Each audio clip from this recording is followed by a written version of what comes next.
There we go, there we go. Hello, everyone, and welcome to the good old, I believe it's called the what is it? Oh god, what is it exactly? It's the Autotrader EchoPark Automotive 300, presented by Hollywood Motorsports.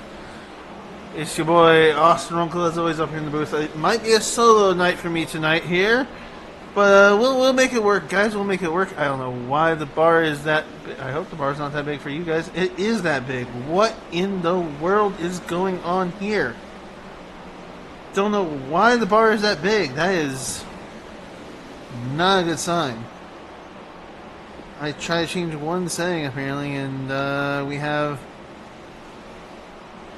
stuff messing up. That is really weird.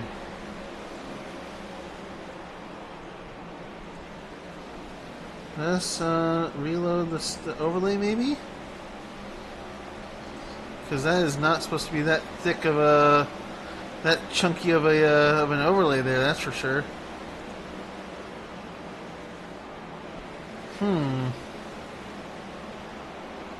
Let me see if this is something that was noted in the server for them, because if they've noticed this to be a problem before, and they because they did just have an update. We did just get an update on the software itself, so I'm wondering if something happened somewhere and no one has said anything, and we have it being too thick now.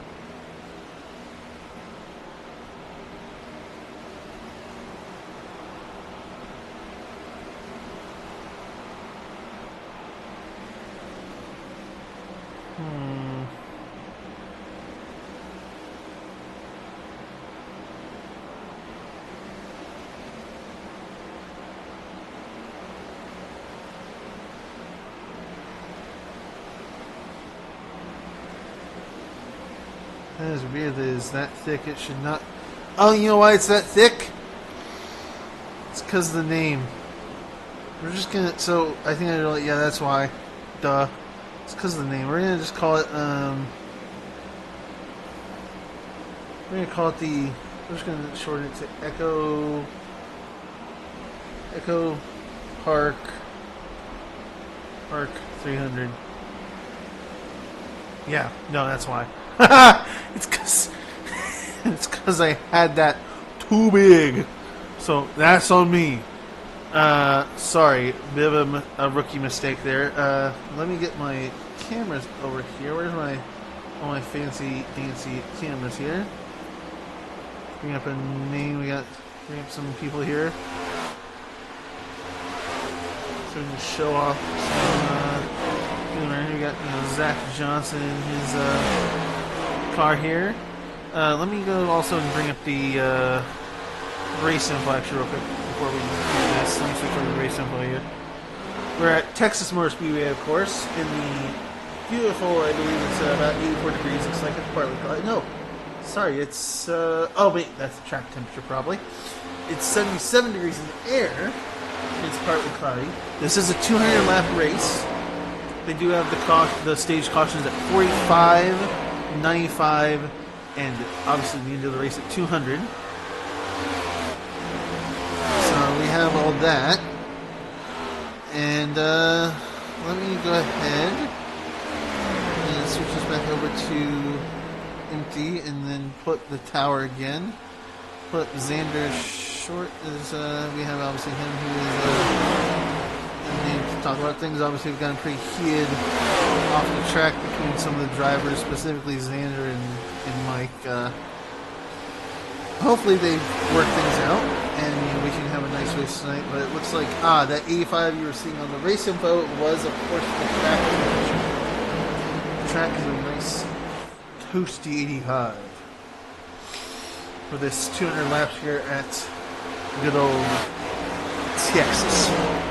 Next week, though, of course, is Dega week for both the Cup and the trucks. I'm looking forward to that, obviously, because that also is the start of Split 2 for trucks as well. Let me go ahead, and we're going to go ahead and click down to just do exciting. That way it just kind of takes us to whoever it wants to hear. Take us around different names, kind of show off people as they're all coming around the track practicing. We got lots of people to talk about here tonight. Let me grab our notes here if I can find it. We have obviously notes of who is the hot driver and the not hot driver. And we obviously have he always jokes shall not be named, Mr. Uberman here. He's coming back out of pits. Looks like he might have reset his car on the last thing there, but he's coming back out of pits. He's obviously a hot driver because he's been on a good, good streak. He got a top 5 finish last week, and we're hoping to see him do even better this week. Hopefully, me talking about him will obviously be a curse, but we're going to talk about him anyways. We do have as well, if he's out here, I don't believe he is.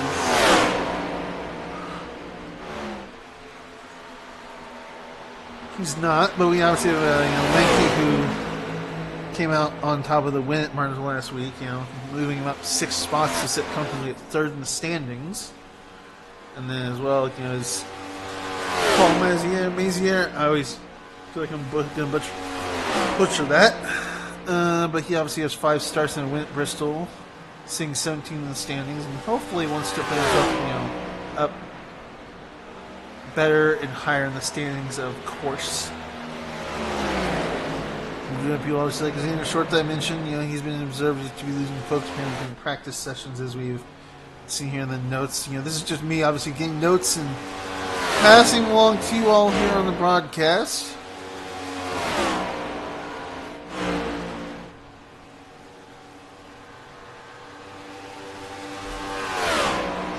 See here, anything else?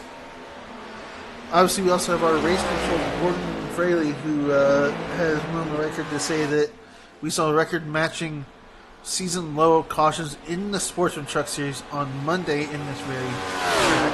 I believe we only had about, what was it? I think, I don't remember how many. I know it was pretty low, I feel like. But hopefully that can be repeated tonight, obviously, and the short track rule is still in effect. So that can obviously affect how people might feel about some of the calls tonight here.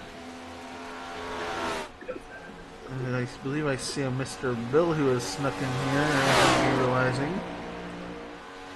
There we go. Can you hear me, bud?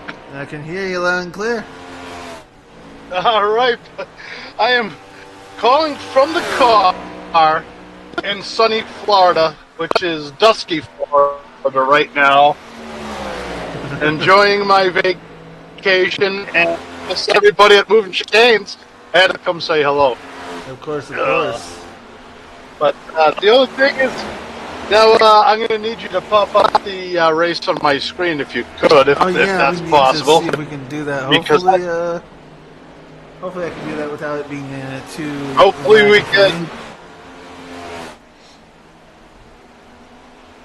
If it's too bad, we'll see what we can do.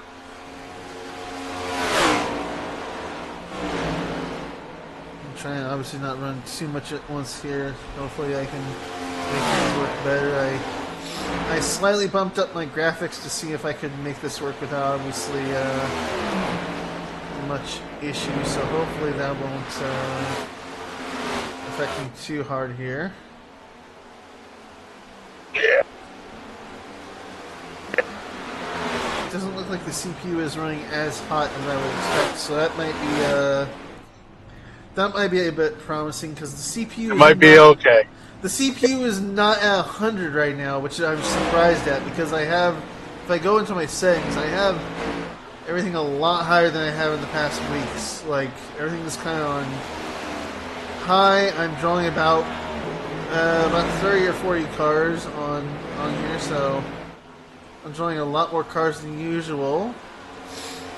Granted, they're not bunched up, so this could be me, knocking on wood, knocking on the door of bad luck, but we shall see. I mean, I think this will be a track that this will not be a problem on, because if it's anything like the truck race, the cars might kind of get into single file lines and stay like that. So,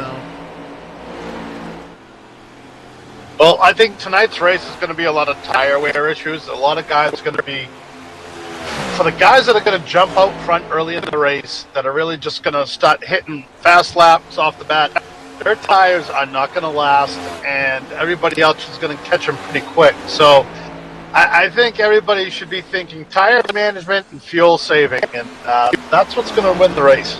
yeah, I mean, if it's anything like how it was when we were, me having raced obviously in the trucks, the tire wear definitely affects it because at this track, you kind of, I mean, at least on the trucks, you could kind of hug the inside groove very nicely no matter the tire wear on 3 and 4, but when it came to 1 and 2, you had to expect that you were going to basically be sliding up the track as you came through 1 and 2.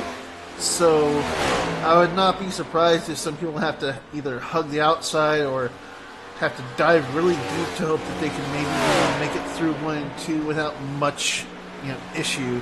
Which let me get the track map up here again, like for everyone to see. It's a little clustered, I know. It's a little clustered here. But as you can kind of see there on the track, there's obviously a lot of people sitting in the pits, which is what you see is the top of that the track there right now. But 1 is, I believe, let me see if I can find my fancy dancy camera for 1 and 2 here. So we have a turn entry of 1.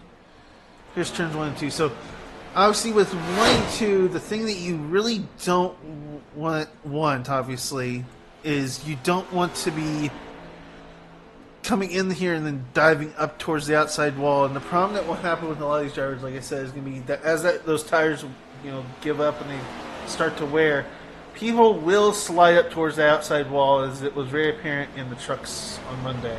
So, and that can also breed to cautions. And that's yeah. And that's in the truck series. These cars don't handle as well as the truck series do at this track. These cars have a lot more horsepower, and they're heavier, and they just don't have the grip as the trucks do. So, that's what I love about the truck series over the Cup series is it's a little more forgiving for like a guy like me. I can race with these guys in the Cup series, but I'm kind of hanging with them, not really racing with them. Where the truck series, we have a good old time. Yeah, no, for sure. I get that. Yeah. Let's see. And what I am doing right now is I am headed down to see if I can find any manatees over on the beach right now. That's how tough it is for me in the booth tonight. Jeez. Went and played golf, looked at a couple of places. It's yeah, I think I might relocate down here. There's no snow. Nobody knows what a snowblower is here. So it sounds like the perfect place for me. Yeah.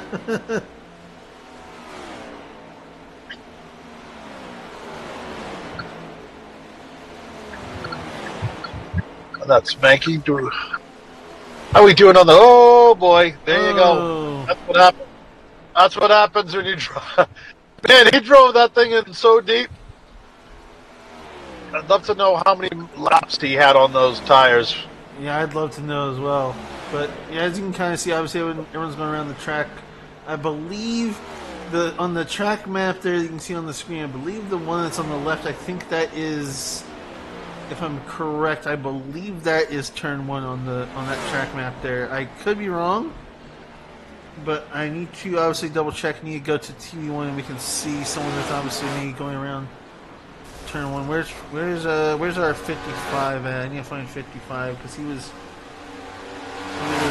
coming around the turn. So I believe, yeah, because he's going down that backstretch. So yeah, no, the track map has got turn 1 and 2 on the left there. That's obviously the turn I was talking about. I'm trying to get like a fancy thing up so I can like show turn 1 and 2 here, but like by the time I get this all figured out, it's gonna be obviously too late probably. The thing I was trying to mess with here. Yeah, no, it's gonna be too late. I was trying to see if I could get a fancy thing going here to be able to like get a fancy drawing tool in or whatever, like do some magic.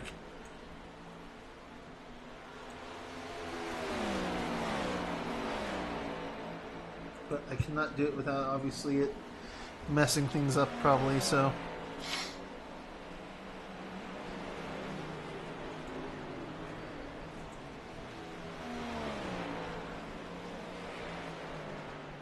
Uh-oh. What? Screen just went blank. No, it shouldn't have. Yeah. Oh, there we go. It just popped back on. It That could was- be me. I'm kind of down on a little peninsula, little island kind of place. So reception isn't exactly perfect. I was like, it shouldn't have, because... Oh, no, it is. Okay, that's weird. That is... Oh! No, because what you're seeing is you're seeing the thing I was messing with.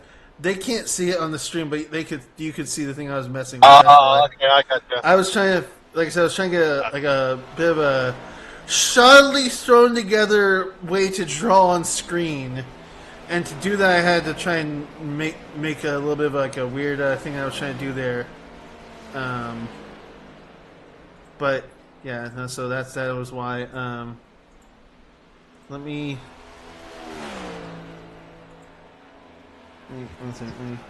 I gotta get the thing up here and try and do this because I'm trying to mess with something here and get a magical color. Oh. That's okay. Yeah, that's good. So if I have that on, then it should be that if I put this on, it's actually, so it actually worked. Neat. No, it didn't. Okay, well, I tried to make something work, but I'll have to figure out that later because I would like to actually have a thing at some point where I can like draw on the screen, but I gotta like figure out something with that. So that's for next time because I think it would be nice to have that so I can like point stuff out and draw on the map and everything and do cool things like that. But that will be for another time as people are coming out on the track. Let me get to TV1 here and we can see. And also let me get this. We got Sam Bennett out there? Sam Bennett. Bennett, yeah. Let's see what Sam Bennett puts in for time here.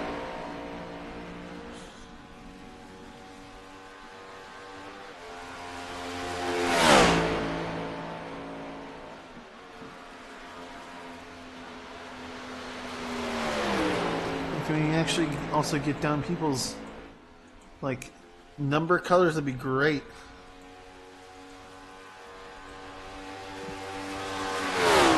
And we'll go and reload the overlay real quick as we'll have some people putting down times. No one yet, of course, because they gotta come around and they gotta get their first laps down. But we do have some people putting down times here. Looks like. I don't know why everyone's number looks like that. I literally grabbed their number so that they... There we go. See, now it looks fancy after the fact. But Stephen Carlisle putting down I believe that's a 29.23. Wow. That's not a bad lap. Vasquez not too far off either. Look at that. If I go over to Gap, look how close those times were. If I go to Gap on this, it is like absolutely just... Look how close these times are. Like, that is insane. These guys are putting down times where they're 0.02 off of each other, basically. That is crazy. I mean, these are some basically fast times. That's not a bad problem to have. No, that's not. I'm just saying that's like and Zander Short just come in saying, "Nah, I'm gonna get a faster time than all of you by 0.02 again." Wow, Jesus. But also, there's some people that we don't talk about too much that are above guys that we talk about a lot, like Zander, Steven. I mean, we talk about Nick a lot, but I'm saying like a lot of these guys aren't usually at the top of qualifying, and yet here they are. They're sitting at the top of qualifying over people like Mike Burnett, Paul Maziere, over like those guys, and yet they sit at the top over them, which is just crazy. I mean, it's obviously a good thing. I love to see the the improvement. It's just obviously something we're not used to basically when it comes to these guys. Well, we all have tracks that we like to run on better than others, and there's tracks that I'm a lot faster at, and I think that's what's cool about this league. The different tracks that we do see, it caters to a bunch of people's strengths. So I think we're seeing some new guys that are coming in, and they're just liking this track and they're laying down some times. Yeah, no, I agree there, Caleb, with what you said in the chat there. Like, yeah, no, you need a lot of these tracks. It honestly feels like you need more than 2 laps to qualify it with. I mean, I know that it's obviously the rule that we have in place with the non-short tracks that it's supposed to be only 1 lap, but there's just some tracks that I just feel like you need 2 laps, or it's not going to work. Like, and that's what obviously Caleb just said happened with him there, is that he didn't get down a good time because he just didn't have enough time. He feels like obviously to have gotten the good time there, because he just didn't have enough grip. This is a long race. This is a long race that does have multiple lanes, but whatever lane you run depends on how much tire you want to burn. So the higher lines tend to burn a little more tire around here, and but it's often the fastest line as well. So it's going to be interesting. A lot of it is going to depend on how many cautions we have, and with the stage points and the stage breaks that we have, guys may not even know the times and how fast or how hard they run, because it could be an easy race for them. Well, we have our grid here, and of course we have Zander Short that was in the front with a 29.212, followed by Stephen Carlisle in second, then Nick Vasquez and Nathaniel Campbell. And then we have Alan Phillips and Zach Saunders. And then right behind them and taking up row 4 is going to be Vince Mitchell and Mike Burnett there. And then let me see if I can get a drone cam on anyone. Nope, can't. Cool, because no one's on the track apparently. Cool.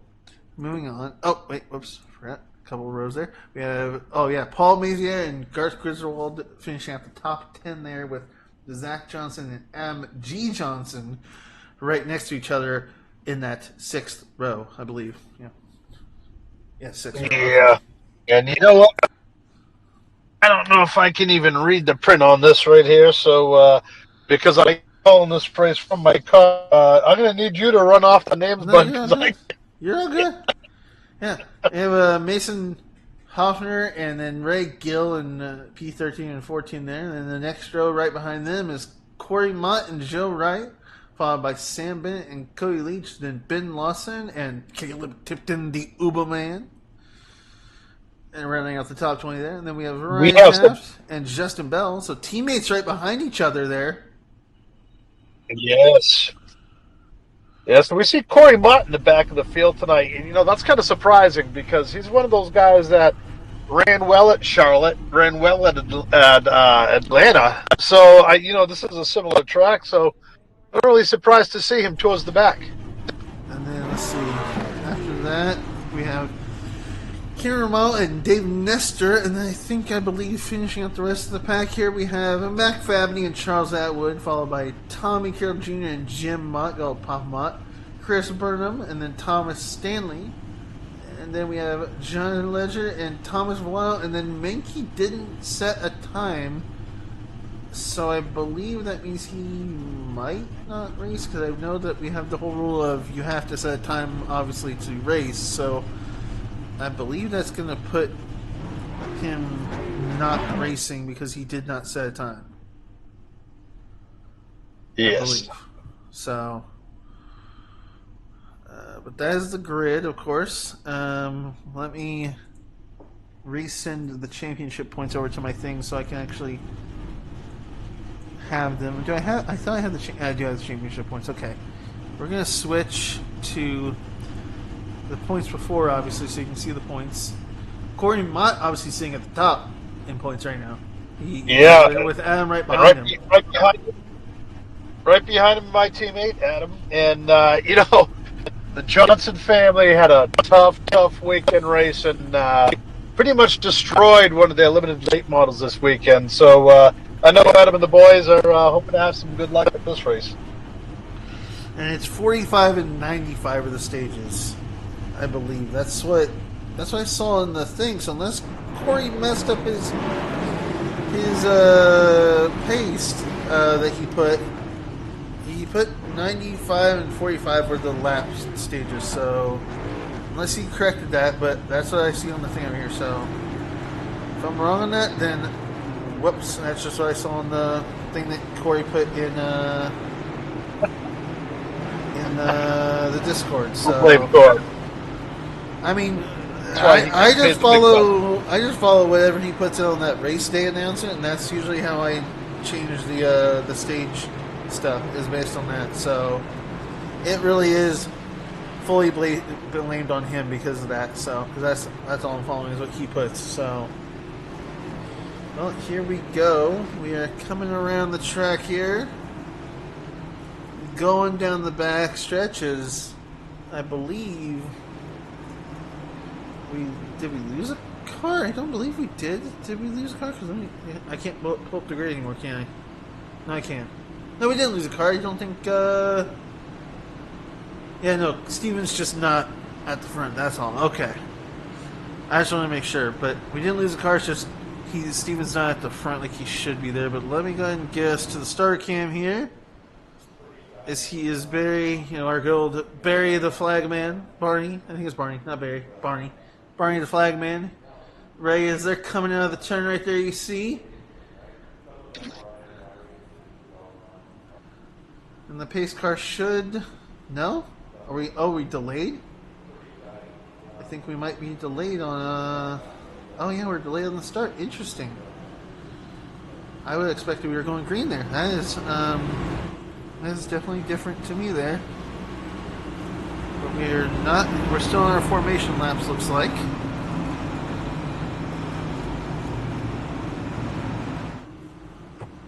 Apparently, control or something that we didn't, and they're taking care of it.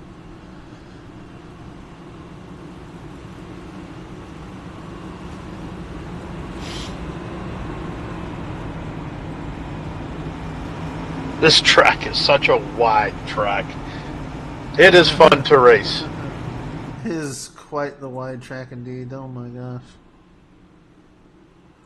Well, I miss racing. I've been down here for a little while. I haven't been able to race. I mentioned to my wife that I'm going to have to get a setup for down here in Florida too, and let's just say that something went flying by my head, and I'm not quite sure that it's going to work. So, it didn't work out there, is what you're saying. Yeah. Well, yep. I think this should be the start here. I think. Like I said, I'm not sure, but I believe if we see the pace car drop here, we should be good then. Is he going to drop? No.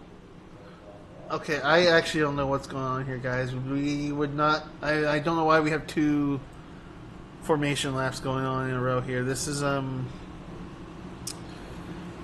definitely not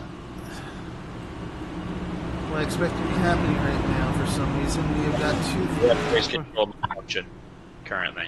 What's going on? Gordon isn't loaded into the session. His computer's messed up, so we're giving him some time. Okay. You're all good. I was just like, what's going on here? Yeah. Yeah, we were going to take it down pit road, and then Ryan wrecked under caution, so... Okay. Zander just said we got to take the green and yellow. Oh, God. Okay. I'll leave you guys to it, but I just wanted to let you know. Oh thanks, bud. God. We appreciate it. All right, Oh have fun man. today, boys. It should be an interesting race. That's all Yeah. I'll say. Yes, it should be. Oh, Well, sorry, you Mutt. hear from Holiday. Corey. We're Oh, having all right. Well, some. Apparently, our good old race control was having some issues. Turns out, so we're trying to hold off as long as we can here to get him in, because obviously we'd like to have race control, because with how these races go, I hate to say it, with how these races go, we need race control.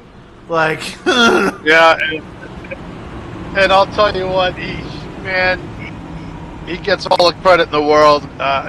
He comes out here and oh, race bless control does the best they can on every race, and he's been just absolutely nailing it lately. So good for him. He should be proud of himself. Unfortunately, it's his computer, not this time, not anything else. As I'm looking at two dolphins on a little surface right in front of me, about 50 yards from me.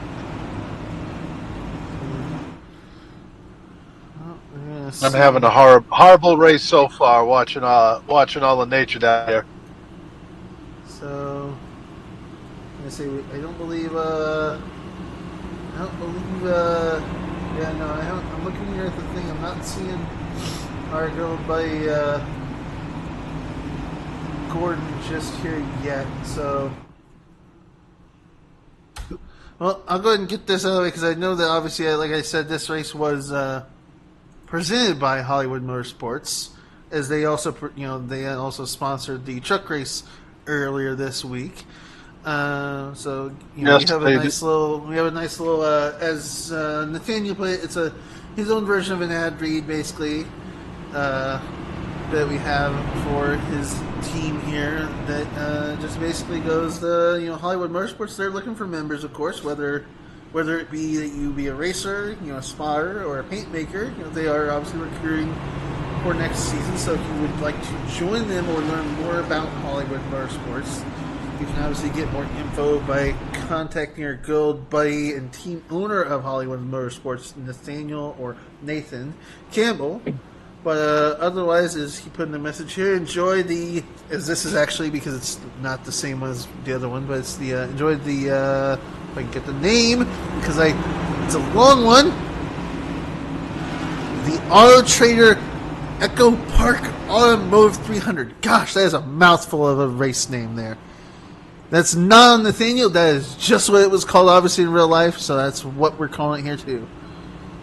But, wow, that's a mouthful of a race name. We'll start moving through the field here, kind of show everyone while we're waiting here. Hang on, we're not going green. As we're Not still waiting, going because I green. believe,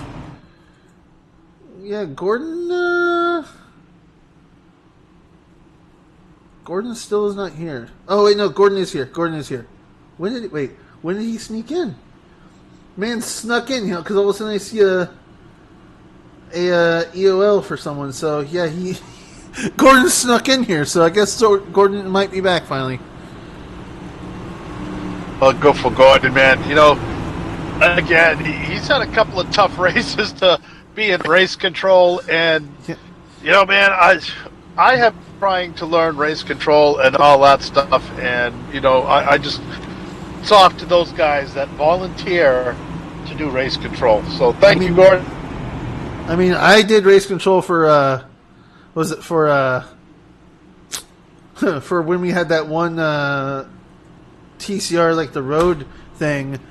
That was a fun time, and people didn't like my calls, obviously, I had for that either. So I know how Gordon feels about having people obviously get on you about calls, because I made calls whenever I was the race control for that, and I had people obviously up my end being like, hey, why did you call that? Why did you call this? So yeah, no, I definitely commend Gordon for what he did. And obviously also last week they had help from Chris Burnham, obviously, because Chris didn't run last week, so he had help at Martinsville doing that, which was probably very much needed, because it was Martinsville, and we all knew that Martinsville was going to be a interesting time for Better Choice Awards, obviously.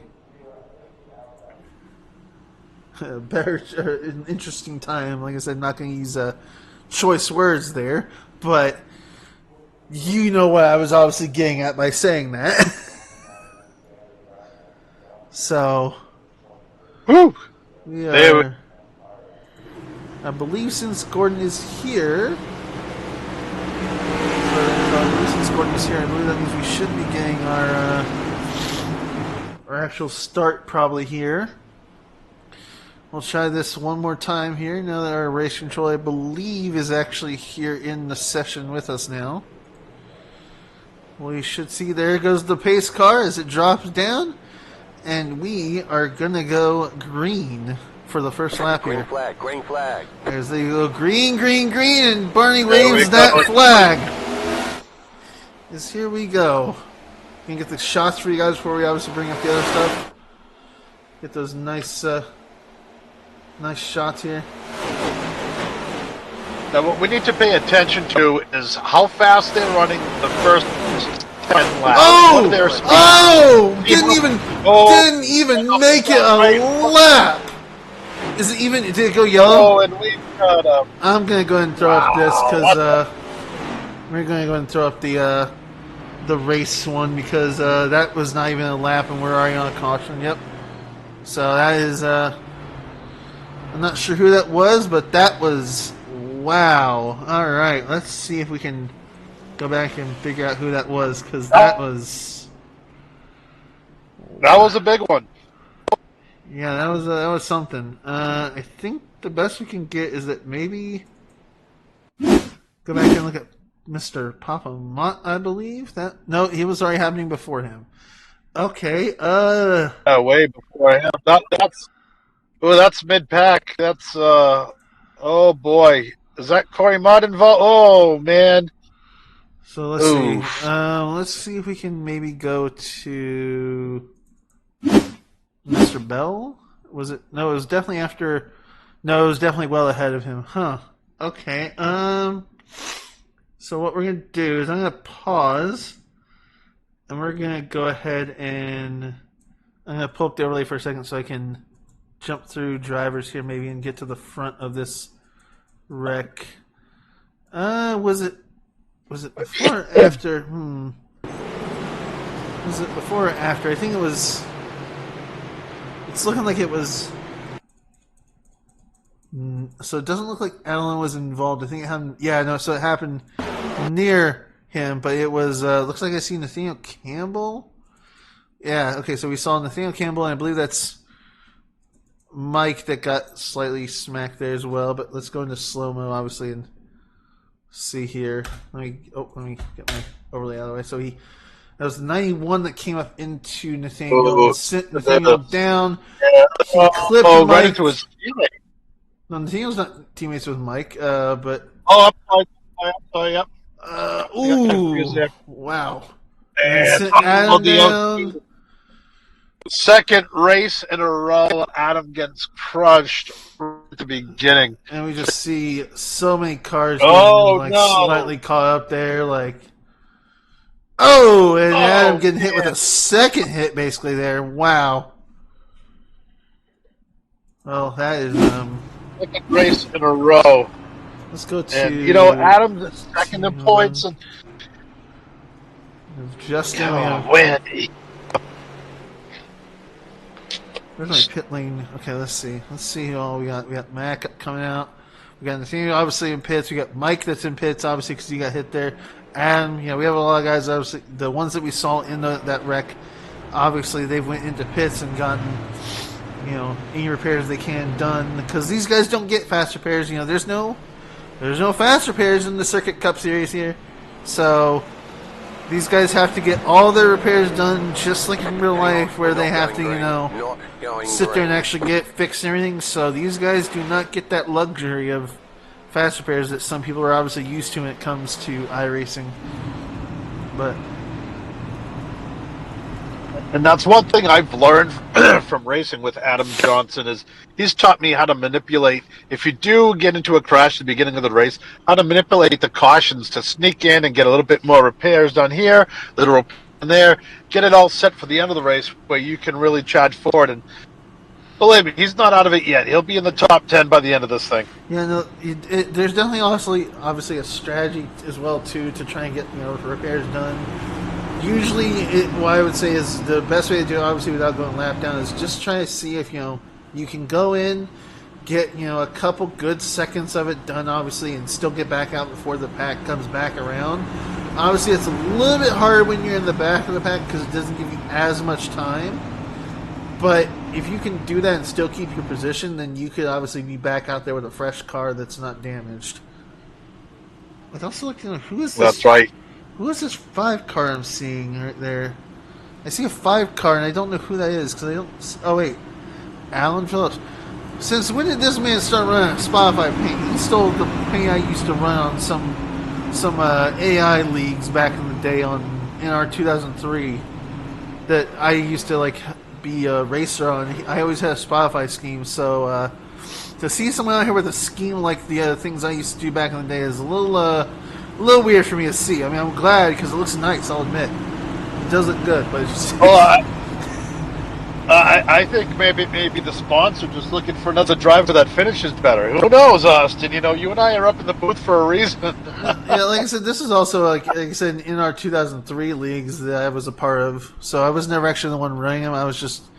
My name was just obviously plastered on a car with an AI driving it, obviously. So and I guess if anything on that, you can blame the AI, not me, because I never had control on that car. It was just however good the AI did.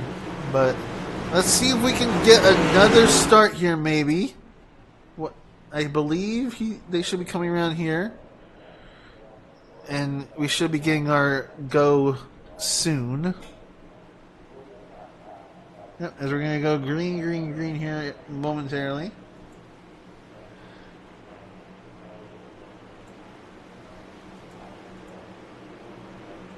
Field looks nice and bunched up. Barney's getting ready to wave that flag, and there we go. Green flag, and let's try this restart again. There we go. Come on, fellas, make a lap. All right, let's see if we can get maybe. Carlisle. Can we actually get maybe some of the fancy cameras too, maybe? Oh, look at that.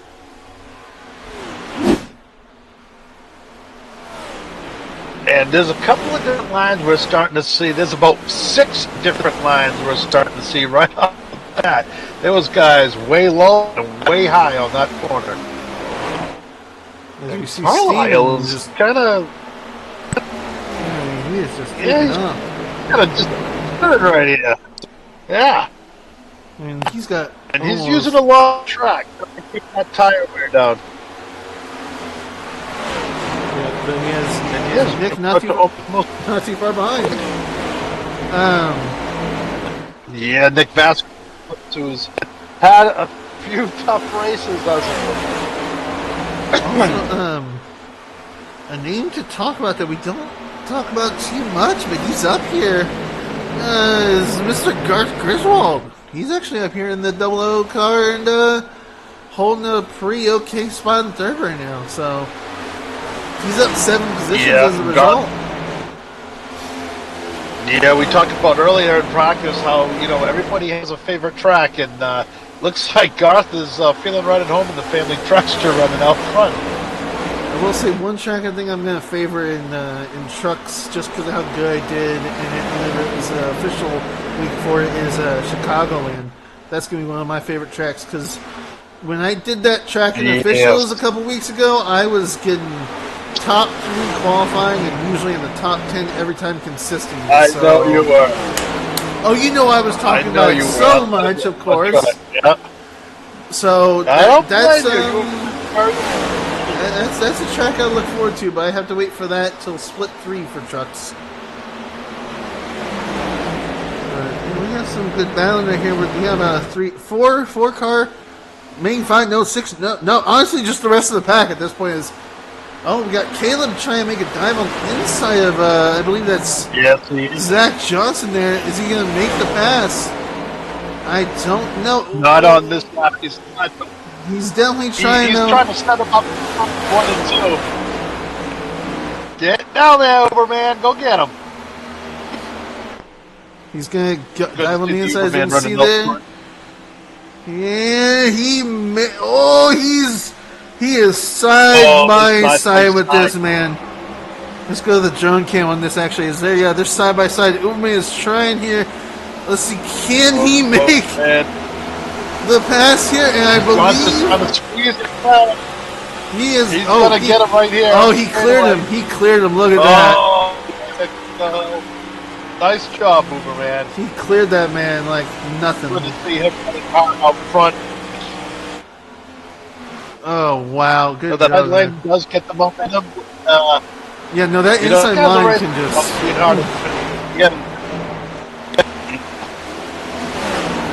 that So it's inside good to line see can Caleb just. put it up. Yeah, so that inside line, if you can get the momentum, like you said, there, it's just you can run away with it. I mean, if you can get the line, get the momentum, get the speed. Another guy to keep an eye on today, Cody Leach, number 15 car. Keep an eye on him. He's in the top 10 right now. He's running 8th. He's So trying to make he owes me. he's sitting right behind Ray Gill right now. Looks like as well. Or was. Yeah, he owes me a win. He knows it.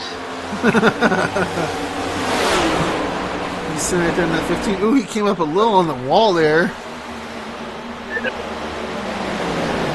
Let's see, we got the top 3. They're just running away right now. I mean, if you look, Rabbit's Vince Mitchell Rabbit from Elkhart, Indiana. He's close to a second over his teammate Caleb there. I believe they're teammates if I'm correct on that. I think. So we got like Mr. Uberman back here. We got Garth and Ray Gill battling out right now. Gill's trying to make a pass inside of Garth, and he gives him a bit of a door there. He gives him a bit of a bump and says, "Hey Garth, I'm right here. Don't worry about me, buddy. I'm just gonna pass you to the inside." Is Cody also gonna see if he can make a pass on Garth there? And it looks like he clears Garth as well. Yeah, the car in front of him slowed him down just a hair, getting that close. Kind of maybe got a little side draft on him and broke his momentum. And everybody got underneath. Yeah, plus also we've seen this obviously at many tracks, Bill, where if you get stuck on the outside, you can just kind of lose all your momentum and get past, because with some tracks, just be on the outside with no way to come down. It's basically a death sentence to fall back a bunch of positions. So, and that's kind of what just happened to Garth there. We're also seeing that, these cars are starting to get some tire wear on them. The gas is starting to get out. The fuel is starting to leave the car now. So the back end of that car is getting a little bit lighter with worse tires. So, these guys are starting to get a little bit coming off the corners. We'll see how long that lasts. I'm not seeing what the yellow flag was about here. I'm not seeing anyone have crashed, so I'm not sure what that was about. Well, maybe Robbie Gordon at the window. Why is Cameron in the pits? Oh, he looks like a modified driver. How long has he been in the pits? I actually am not sure. That might not have been on him. Looks like is he missing the front bumper? I don't think that caution was on him. So we have a couple guys coming into pits, but why this happened, I'm not sure. Maybe we can figure out with Mason here, because he's missing a front bumper, so maybe that can give us a clue. Oh, we're seeing some smoke materialize here. Oh, here we go. There we go. Okay, wait, let me see if I can get us going here on fast. And then switch over to Chopper here. He just got by and got a little loose. Oh, looks like Zander got a little loose there, I believe. Oh, Zander down low. Zander came up and just... he did not... I don't know if Zander just lost traction and came up into the 21, but... Is that a little prediction code, maybe? Can we go inside the car and see if he actually touched him, or if that was a little prediction code? A little bit. You wondering if it's a little bit net code? Let me go. Net code rather. Let me go to Let's do fart chase. Actually, let's do fart chase. So, that might have been. We saw that. That was. I think that started as netcode. It looked like he started. Because it started so as a netcode, let me go and back. He got right into it. Right there. You can see. If Yeah, I go back a couple frames, right there. So now I'll admit we saw this kind of bad netcode with the truck race. Because we had I think it was a wreck between Menke and Zach Saunders. And they were like nowhere near each other.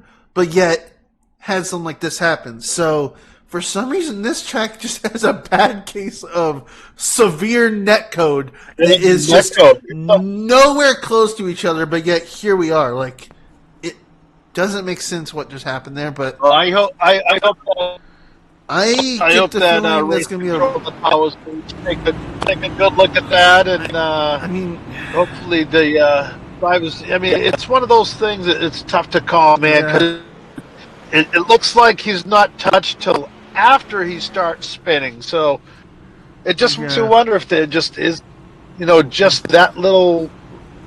It is a computer. It's it's like, not perfect, and it's a heck of a lot. Like Nishil just said there, obviously in the Twitch chat, it looks like the Menke Saunders crash on Monday, like I was saying, where the netcode's just so bad that, like, it just So I think that's gonna probably be. I'm not seeing anything, which tells me probably if I could hear the race chat right now, where they're going by Gordon, he probably chalked it up to a racing incident because.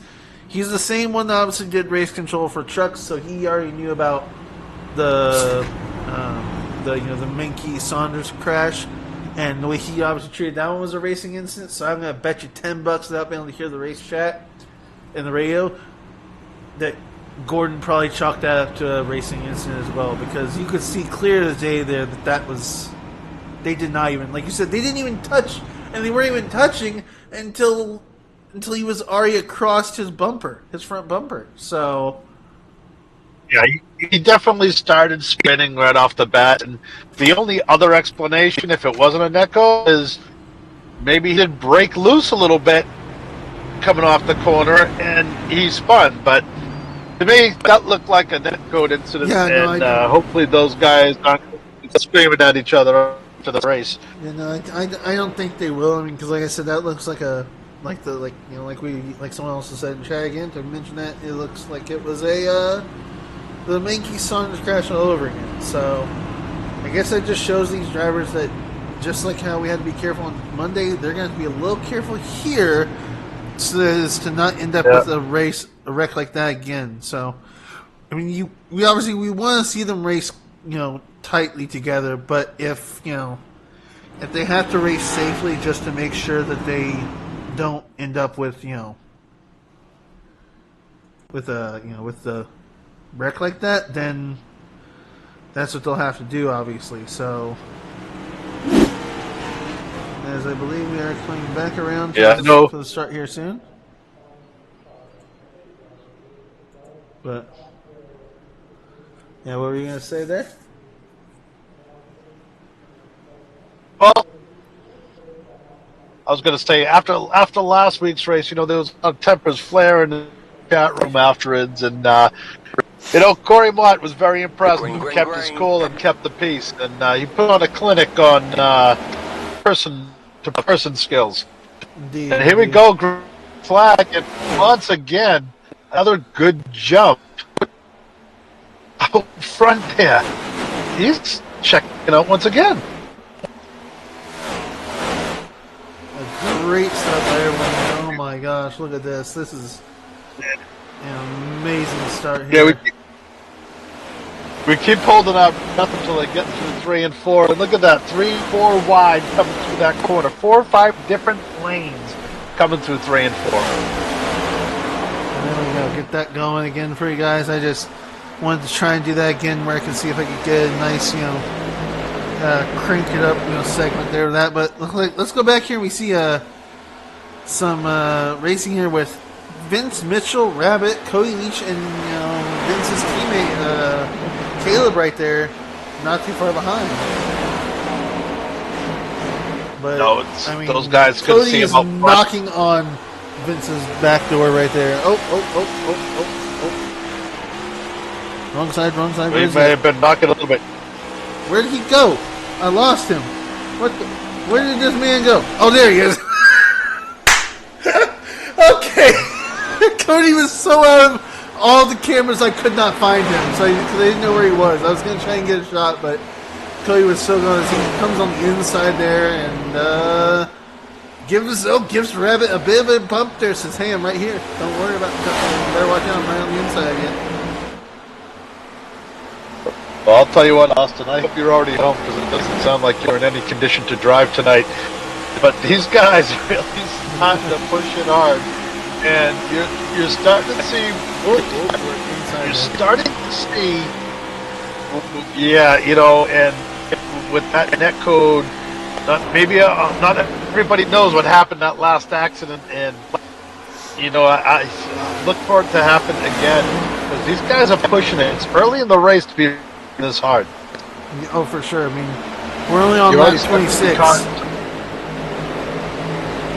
We do have the lap car. You're already seeing cars. Oh, that's the lap car of I believe Mr. Cameron Romano there, cutting really close with those guys. But it looks like he's decided to play it nice and hug the outside as much as he can there, without obviously causing any problem to these guys, because he doesn't want to mess with the racing lines here. So we have Chris Burnham. He was here. trying to. He's snuck his way up. Yeah, no big surprise. He's always pretty quick, and he got mixed up in that little kerfuffle that we had earlier, and that was about 10 cars it looked like, and a lot of names are a few laps behind right off the bat, including the man in second place in the point standings. Adam G. Johnson, yes. He's back here with a couple 3 other laps. guys. Oh, I believe it looks like Mason. Mason did not get all of his damage obviously fixed. He's still looking like a modified car out there. Looks like. Well, I mean, a little bit more than that. He's got some dents around the whole car there. Looks like. Yeah, he's hoping for another caution to come out so he can get in here and get some more damage fixed. Let's see how Adam's looking. Is Adam looking good? I mean, he's getting there. A little scuffs, but I mean, he doesn't look like he's got too much damage to him. No, he's hoping to get a couple of lucky dogs and get right back up to the front. While we were checking out the back, I've now noticed Mr. Cody Leach snuck his way up to right behind Nick Vasquez here. He's starting to knock on the back door of Nick. That's right. Yeah, I'm liking what I'm seeing at Cody Leach tonight. A lot of aggression coming out of that young man.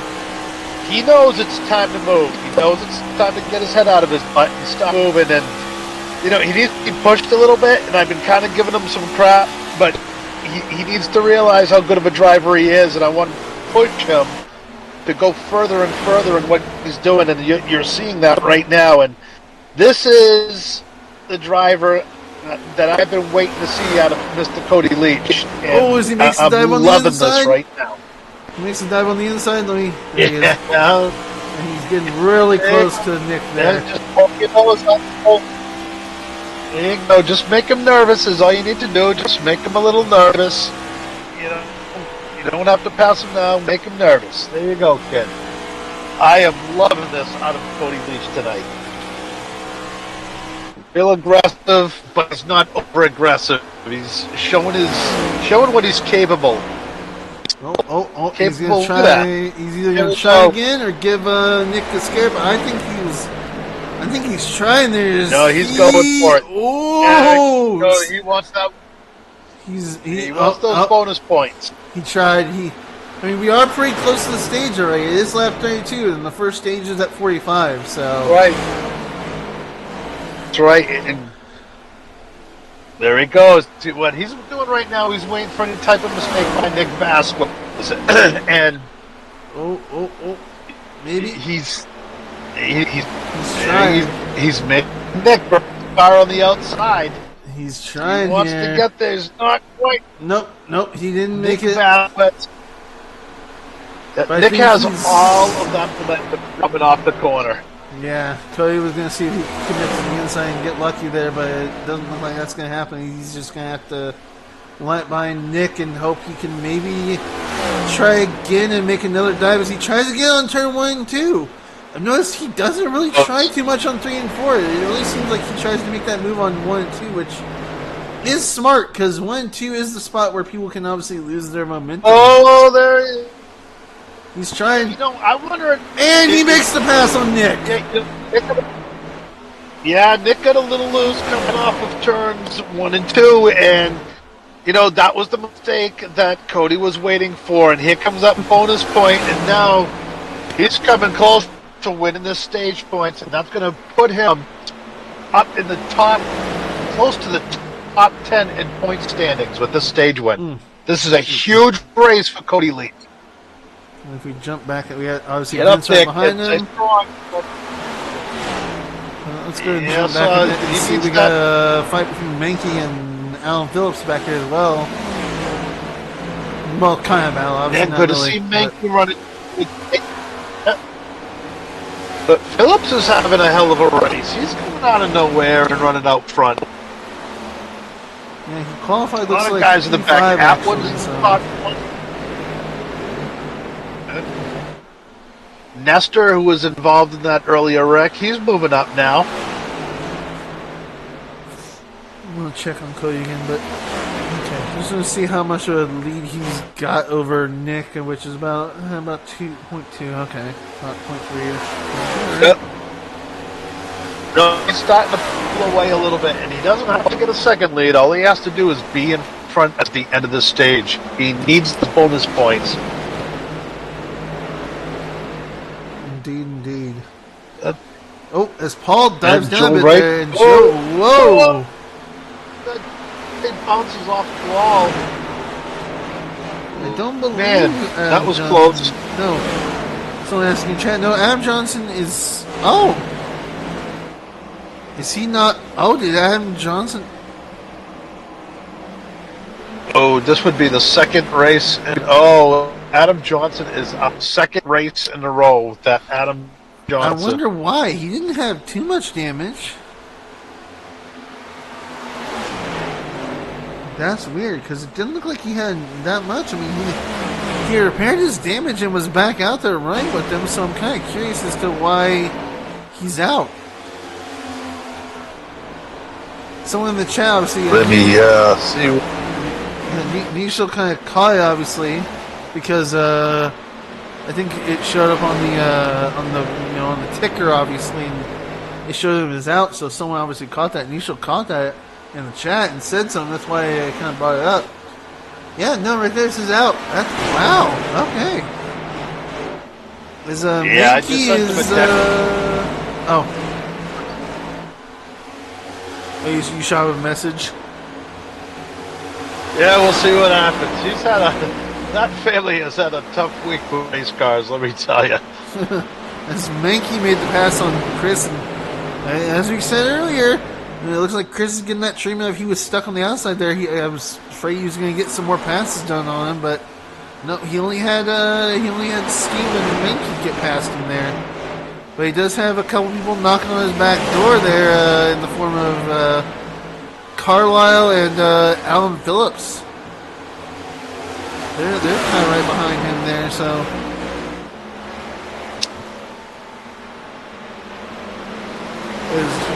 Carlisle is. Well, I'm hoping I don't lose you. Got a storm headed in my direction. I can Oh, lighten it gosh. in the depths. You know how it is down in Florida. Oh gosh. We'll see how this turns out. So if you lose me, you know what it is. Another thing else to point out, I say, if we lose you, then, but also, crazy thing to point out here, the top 3 pack is over 2 seconds away ahead of P4 and the rest of the pack. They are gone. The top 3 are they're gone from the rest of the pack. Well, you know, 4th, 5th, 6th, and 7th, those guys were kind of running side by side, while the top 3 were kind of running nose to tail and checking out. And when you run side by side, there's just no way you're going to run, nearly the same times. So I think that's what you're seeing there. And if those guys get it straightened out, similar to Daytona, they'll catch up to them. Yeah, but we are going to have the stage caution here in a couple of laps. I mean, we're already on lap 43 here. Yeah, so it really doesn't matter. At this But point, what matters, matters for them is getting ahead of each other here, basically. Getting those positions over each other. The only thing that matters right now is that 15 car out front getting ready to win the stage, and he needs this. This is a huge confidence boost for him, and maybe he'll wake up a little bit and realize, hey, you know what? I'm pretty damn good at this iRacing stuff. But I've been on him. I really have, and I think he's a great driver. He's proven me right tonight because look at him. He's checking away from some of these cars now, and he's hoping to win the stage. Not hoping. I think he will at this point. So obviously we can get the start finish there. That, as you can see there. So we can definitely use that start finish line camera a lot for figuring out if it's a close call on a finish here. But I believe we can pretty much just at this point say that the one who wins that stage is definitely going to be Cody Leach, as they are finishing lap. They're starting lap 45 now, and there's our caution. So yeah, obviously there it is. Like I said, we can even go back here, and if we really wanted to obviously call exactly who made it where in that stage, we have this nice little camera I can use that is a start-finish line camera. So I can go back here, and we can actually be able to tell who finished where in that. Let me pause that, and we can go to start-finish camera. As you can see right here, you see Cody Leach, obviously. And then if we go slow-mo, we'll get... Obviously, there's Nick Vasquez, and there was Vince Mitchell, and I believe that one was Rabbit coming by next. Yeah, Rabbit already came by. So and there's Stephen Menke, and then should be who was that? That was Carlisle, the 7 car. Jesus, I went way too fast there. Did I already see? So we had 84 of Paul. Yeah, so Menke, and then we have that's the 5 car of Alan Phillips. I gotta stop going too fast there instead. This thing does not like me. Okay, then there's Paul. There's Alan. Then Zach, and then we have it should be Chris right after that, I believe. And wherever Chris is at, there's Chris. And then, whoa.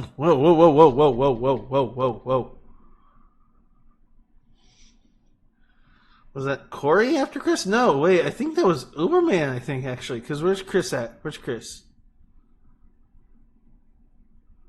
Come on. I know he passed through here. Where's this man at?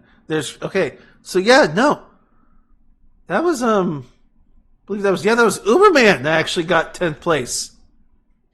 I think there.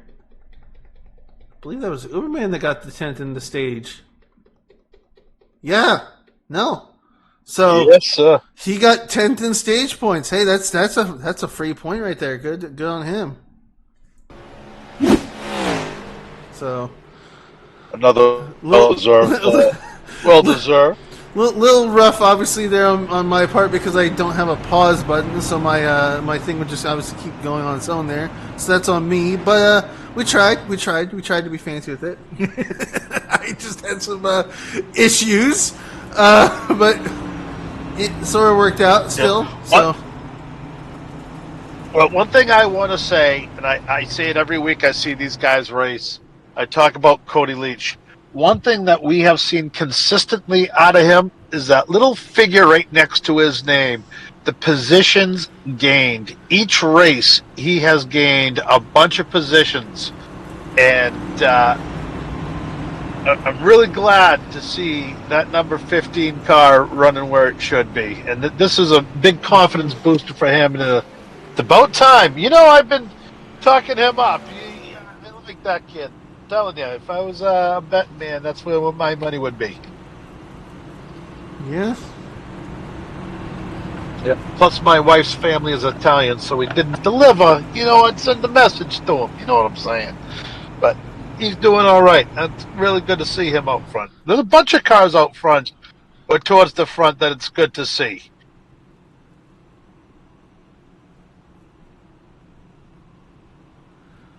Yeah, for sure. But The number 3 car, Lawson. Good to see him out front. Carroll's out front. Gil, the 13th place car. He's having a good run. Short is a guy we haven't seen much this year. Tipton, he's right up there in 16th place. And right behind him is Griswold. So we got a stacked top 15 cars here right now. yeah, I'm sure it'll probably all change around once obviously they get all re-racked and re-stacked here. But The Uber man, he was running out front earlier, and look to see him go back there. indeed.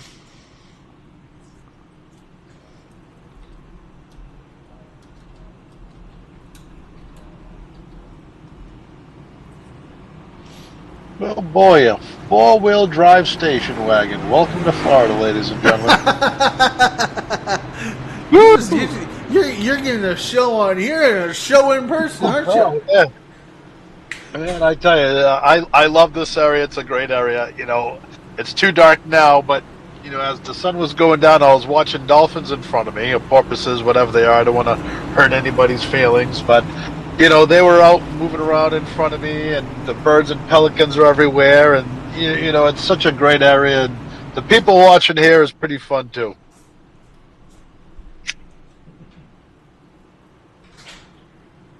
And believe me, I took my shirt off at the beach. There was some people watching me earlier today. I can promise you that. And we're getting ready to go green one more time. Oh, wow. The pace lap's going to take it. Not like Daytona or Talladega.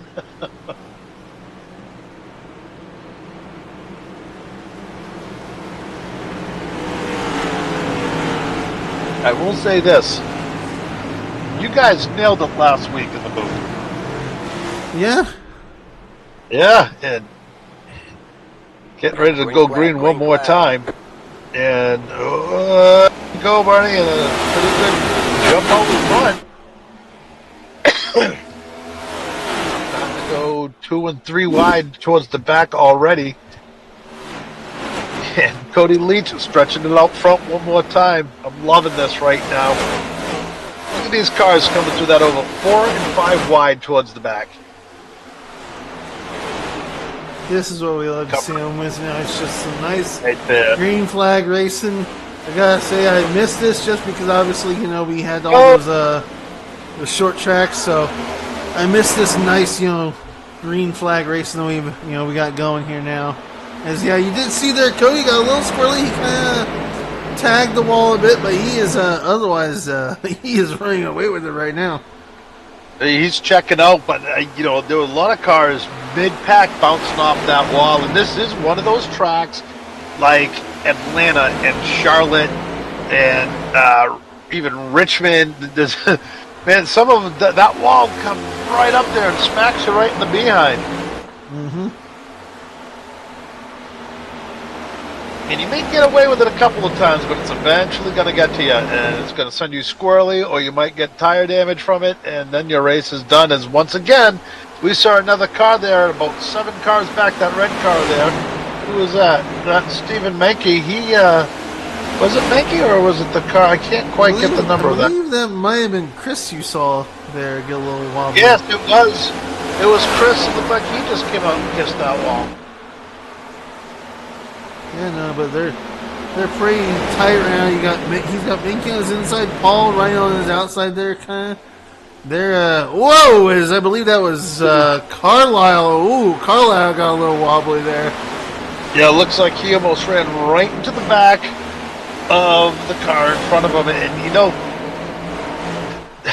that was kind of nobody's fault. You know, the cars are checking up a little bit, not to run each other over. They're not trying to really race each other too hard.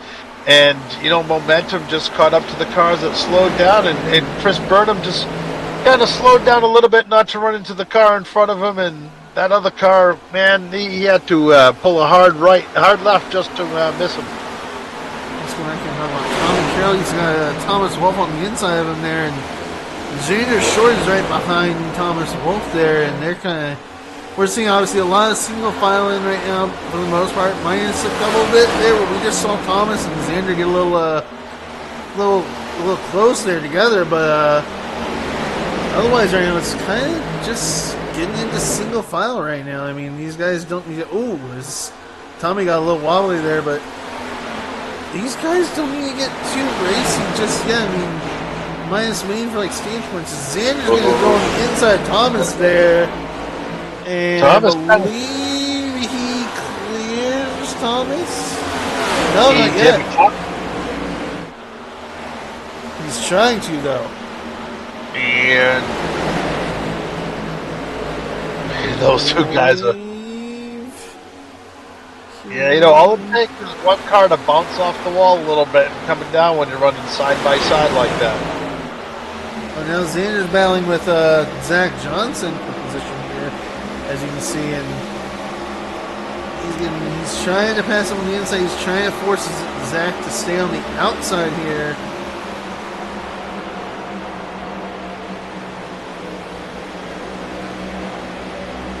He's going to clear him, I think, coming out of number 2. He cleared him. Zander's moving right up, no problem at all. But another thing to talk about too is you got this line right here of about 4 or 5 cars. They're all right behind Cody. They're all pretty close to each other right now. Yeah, they're just trying to get midway through this race and kind of just settling back and relaxing a little bit, just getting into a rhythm. And I mean, everybody knows that right now you're not going to win the race. And there's guys in the back of this pack that really are hoping for a caution to maybe get the lucky dog or finish getting the car repaired. But right now, they're just killing some time trying to get through the laps. Yep, and they're just kind of, like I said, they're just kind of like holding the line right now. They're also kind of half helping Vince to try and catch Cody, because as long as these guys are behind, Cody can like stay linked up. Then Cody will lose, that gap he's got, which he already kind of was a bit there, because the guys, all linked up this 4 or 5 car, pack right now, basically. It looks like Rabbit is just kind of running his own little pace right now. If you want to pass him, go ahead. But he's not going to budge anywhere. He's just going to run his own line. And these guys are having a little bit of problem with it. Nick Vasquez behind him. And Nick wants to run the same line, but I don't think Nick can run that. So he does all right there. But it looks like he has to go a little bit higher on exit just to keep up with him. Yeah, it does look like that for sure. Right there, they're side by side, then coming out of the exit. See, Nick goes a bit higher a little bit earlier than he does, and I think that's where he's losing that 1/10 of a second. Indeed there.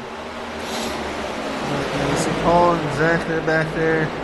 But Vince is obviously, he's, like I said, he's slowly, with the help of Nick right behind him, when Nick holds on to the bumper of Vince there. They are catching up to Cody. He's definitely lost a bit of his lead there, but let's look farther back here. I believe, let me see, is there any battles going on? I mean, maybe this one right here. Where'd it go? There it is. With Ray Gill and Alan Phillips. Ray barely passed Alan Phillips there, but we got the Ullman right behind him. I mean, if I was Caleb, I'd let these guys battle it out, and then, if you can maybe force Alan to stay on the outside, you can come on the inside with, Ray there. But you have to kind of hope that Ray can push Alan to the outside, which obviously does not happen. as Ray's just giving up in his thing on the outside. And Caleb's on the outside for a second there. I don't know if... Oh, and he's going to go for an inside pass, maybe? Yeah, well, one thing about him is he has both of those cars in front of him, kind of giving him a little bit of a draft. So he's in the catbird seat, and he's just squeezing his way up in front. He's going to get him. May not be this section, but there he is right there. He made it past Ray at least. Now he's got to hope that Ray pushes right him up to Allen. He will. Good to see the man moving up. Let's see if we can see if there's anything else about it. I'm just kind of running through the field again, just looking for anyone, but looks like, oh, yeah, Paul and Nick, they're kind of, well, they were battling, but they've kind of cleared it up for the most part, but Zach is coming on the outside of Paul there. I don't know how viable an outside line is, but maybe Zach can get lucky. Oh, I don't know. He's, well, I mean, maybe if Paul loses the draft, but it's looking a little iffy, and Zach is heavily hugging out. Oh! I spoke too soon. Maybe, Paul just didn't. Never mind. Okay. I was going to say, maybe Paul just didn't have the momentum, but. See.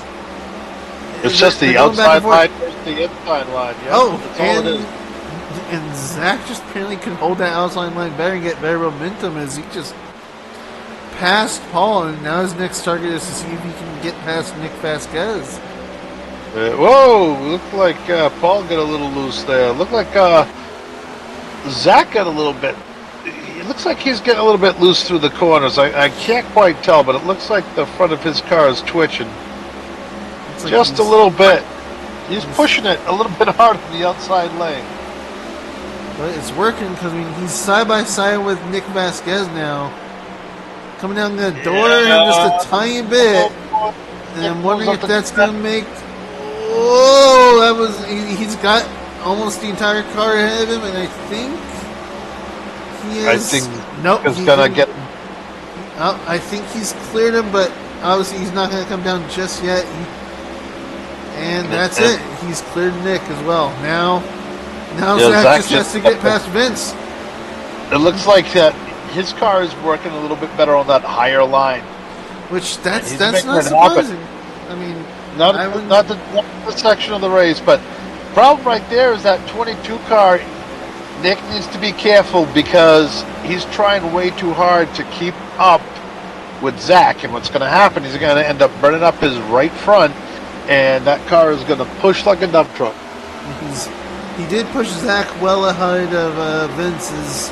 As with any track, obviously, when you have that draft, you're going to be able to obviously move ahead there. So it looks like maybe sums up with either Vince's not the ideal line for his set, because I would not be surprised. Whoa! Oh! And there goes Vince and Paul. And that's going to be a caution. Yep. Yeah. That was. I think that was on. I'm gonna say that was on the flying Frenchman there. As much as I love the guy, I think he did everything he could to stay off of him, and it just got a little squirrely, and he went up and just tapped him just a bit. Let's see if it was another racing netcode incident. Let's see. I don't think so. I think he got him, but I think he just got a little bit too squirrely coming off the corner, and. Oh yeah, no, he just. I mean, if we. Yeah, it just I think they both could have given each other a little bit. I think that the '96 car comes down just a hair, and I think those guys could have just given each other a little bit of room. Let's see if it's actual. Yeah, that's not a net code. That's a. Yep. Yeah, that's full. That's a full on. Yeah, when your hubs on your front are equal with the hubs on the rear end, yeah, that's not net code. Sorry, Paul. That's gonna earn Paul probably an EOL. We can already tell you right now.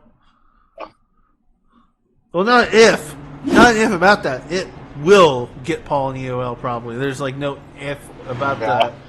But it also got Paul a bunch of damages. He misses his pit box there, it looks like. Yeah, now it's kind of And just everyone taking their chance to go in for fuel now, and probably tires because these guys do have 4 sets of tires. They're extra, but I'm not surprised to see all of them coming in for either fuel and or tires at this point. You know, again, with only 4 full sets. I mean, you can very well. I mean, break this up probably by. I mean, maybe 25 laps each set, is pretty much what you're hoping for. 50 laps each set 50 is kind of what you're hoping for. So, and it's always nice to have, stay out as long as you can, as long as you're not losing too much time. And if you can save as many sets as possible for the end of the race, that's not going to hurt you. But Dave Nestor, is he coming in the pits now? He has had a tough race. He was involved in that big one early in the race, and I think maybe another, and he's battling his way back up. And I believe now he's back on the lead lap, and he just got a bonus point. Yep. So I taking care of some bots in the broadcast chat here. There we go. Gotta love that. But yeah, no, he's definitely obviously coming into pits because I believe. Let me see. When did he pit? Obviously before this. Well, I mean, we won't know because he's just now pit. But there are some people. Actually, there's one person. I say that. Thomas Stanley. He's the only one in the field, minus obviously some of the lap cars, that has not pitted and pitted back on lap 47. Mr. Thomas Stanley did. Oh, well, I just realized he has a little thing on his driver info there that says "Unleash the winless streak."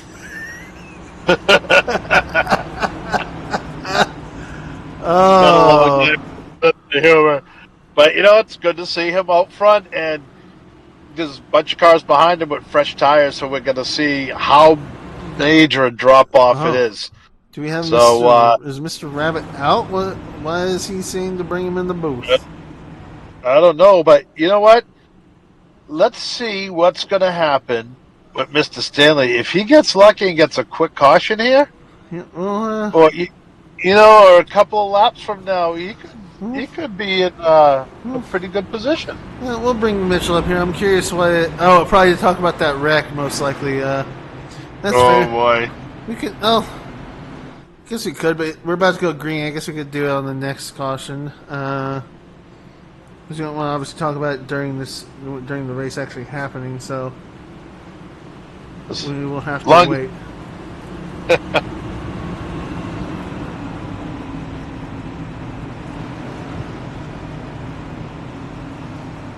Also, yeah, it's definitely going to be interesting to see the difference between old tires and new tires, and I think he's going to fall back pretty quick here. He's going to be in about the 10th to 15th spot 100%. If this is like how I think a Texas race I did last week in the trucks was, when I was on old tires, they had to, everyone in the session had to keep me like, reminder, these guys are on old tires.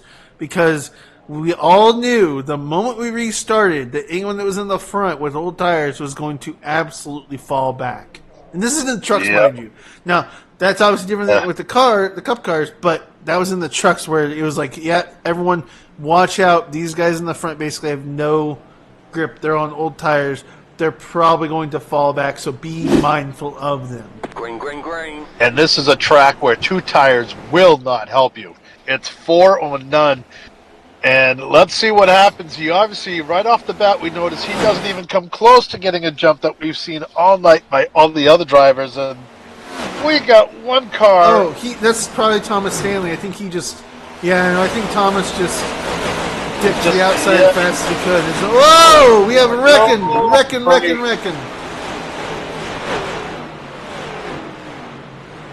Okay, let's see what we got going on here. Wrecking, but no. See, I see Mike's name pop up, but I'm wondering if that was Oh no! Oh, you know what? Whoa! Did What? the 28 break loose a little bit? Let's go to the trusty far chase, obviously. And let's see. So, I believe if we go down slow now here, it looks like, yeah, 28 broke loose, comes down. Right into Mr. Zula. Zoolander, yes, as you call him, Mr. Zoolander Mike Burnett. Oh man, tough break from him. He hasn't had I mean, a good. he, He's a driver that we talk about every week nonstop, and we have not mentioned his name much tonight at all. no. Where's Where's that 28 car? All our, Jonathan. if you think about it, look at our top 5 in points. How many of those guys have had a tough night? But you have to also remember that if they're in the top 5 and they have a win, they're locked in. That So doesn't really matter. So I mean, the only thing that really matters to them here would be like playoff points. But in terms of them getting into playoffs, they're good. Like they're set. So like they don't have to worry about that part.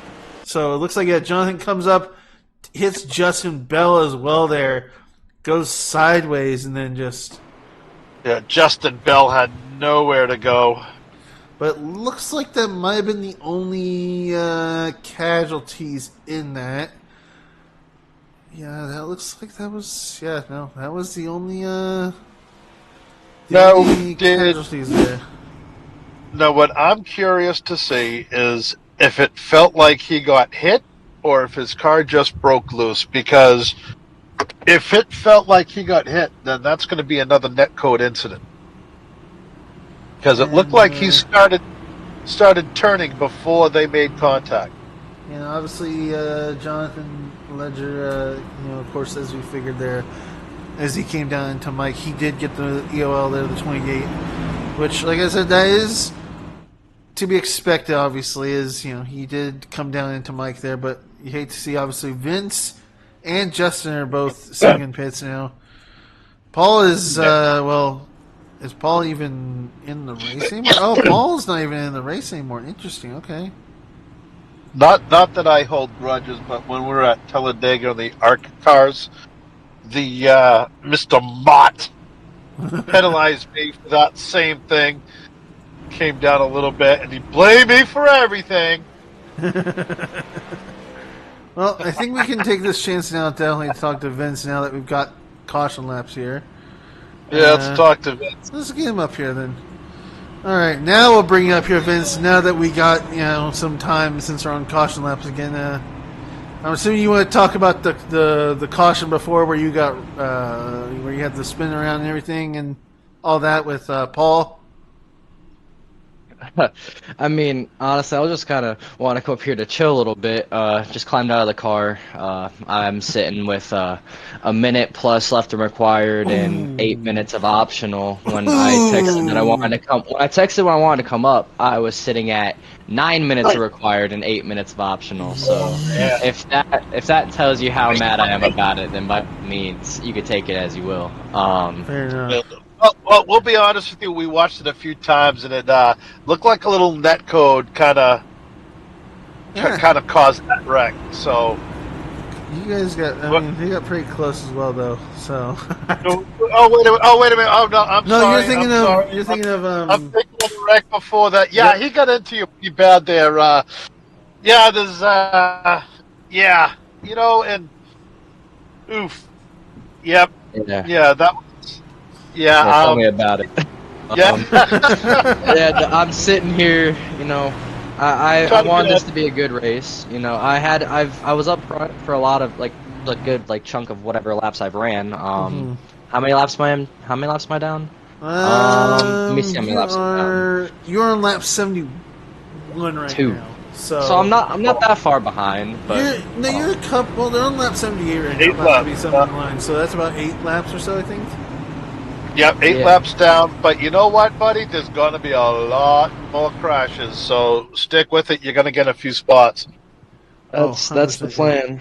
The goal just to recoup and see what I can get back out of it. I mean, we have a good car. We have a good setup to go with. I know the Uberman's running decent. Yeah, Yeah, he is. Yep. he We're up is. there. I mean, this Mountain Dew Sweet Lightning machine, and that rocket car with Ray's Peasant, and all them other sponsors. We got something going here. Well, Worst I'll comes tell to you worst. what. I'll tell you what. Paul, I'm sure feels bad about that accident because he really isn't that type of a driver, and I'm sure he feels bad about it, and he'll probably reach out to you at some point. But I'm glad to see your attitude is you're just kind of like laid back and just taking it easy because last week there was some tempers flying off in the garage area. Oh, by all means, I heard all of it. I was a part of it. Yeah. Yeah, but regardless, oh shoot, they're going green. It's just on the next week. Speak of data. Say, I mean, if you're gonna sit here and obviously talk about comments stuff, you can. I mean, you got the nice camera obviously that I'm showing that lets you see what obviously the broadcast is seeing, so you see all the names and all that fun stuff in the exact same cameras. So, yeah, I have no problem with having obviously more people up here, especially because Bill said he saw a thunderstorm coming over there in Florida, so we might lose him at any point. So to have a backup person that can help commentate if he if he loses or has to go is always nice, obviously. Hey, I may not be the best at it, but I mean, I was just out here, so I know the conditions. I know what's going on. I know what's going on through a lot of these drivers' minds right now with the way that car's feeling. Oh, I'm sure. Have you not heard our broadcast? I'm trying not to pay attention to it as much when I'm behind the wheel because we've had a few weeks of people staring at the phones constantly, man. Yeah, and you know what? I'll tell you what, the mighty mustache, Mr. Corey Mott, does not tolerate that at all. We've seen him chew out a few guys for that. Looking at this, Stone Cold all in. I was looking at my watch and I ran in the back of somebody on accident. I don't even remember who I ran in the back of, but you were looking at your watch? Yeah, so I was just watching. I was reading a text off my Galaxy Watch, and one thing led to another. Next thing you know, I'm in the back of somebody. Oh my gosh! Wow. It was a quick glance, too, man. Well, you can see here we got pretty much the rest of the field. Whoa! We got some squirreliness back there a bit, but yeah. Who was that in that black car that we just saw go in the wall? I think that was Mr. Ryan Taft. Oh, he is out on that outside line bad.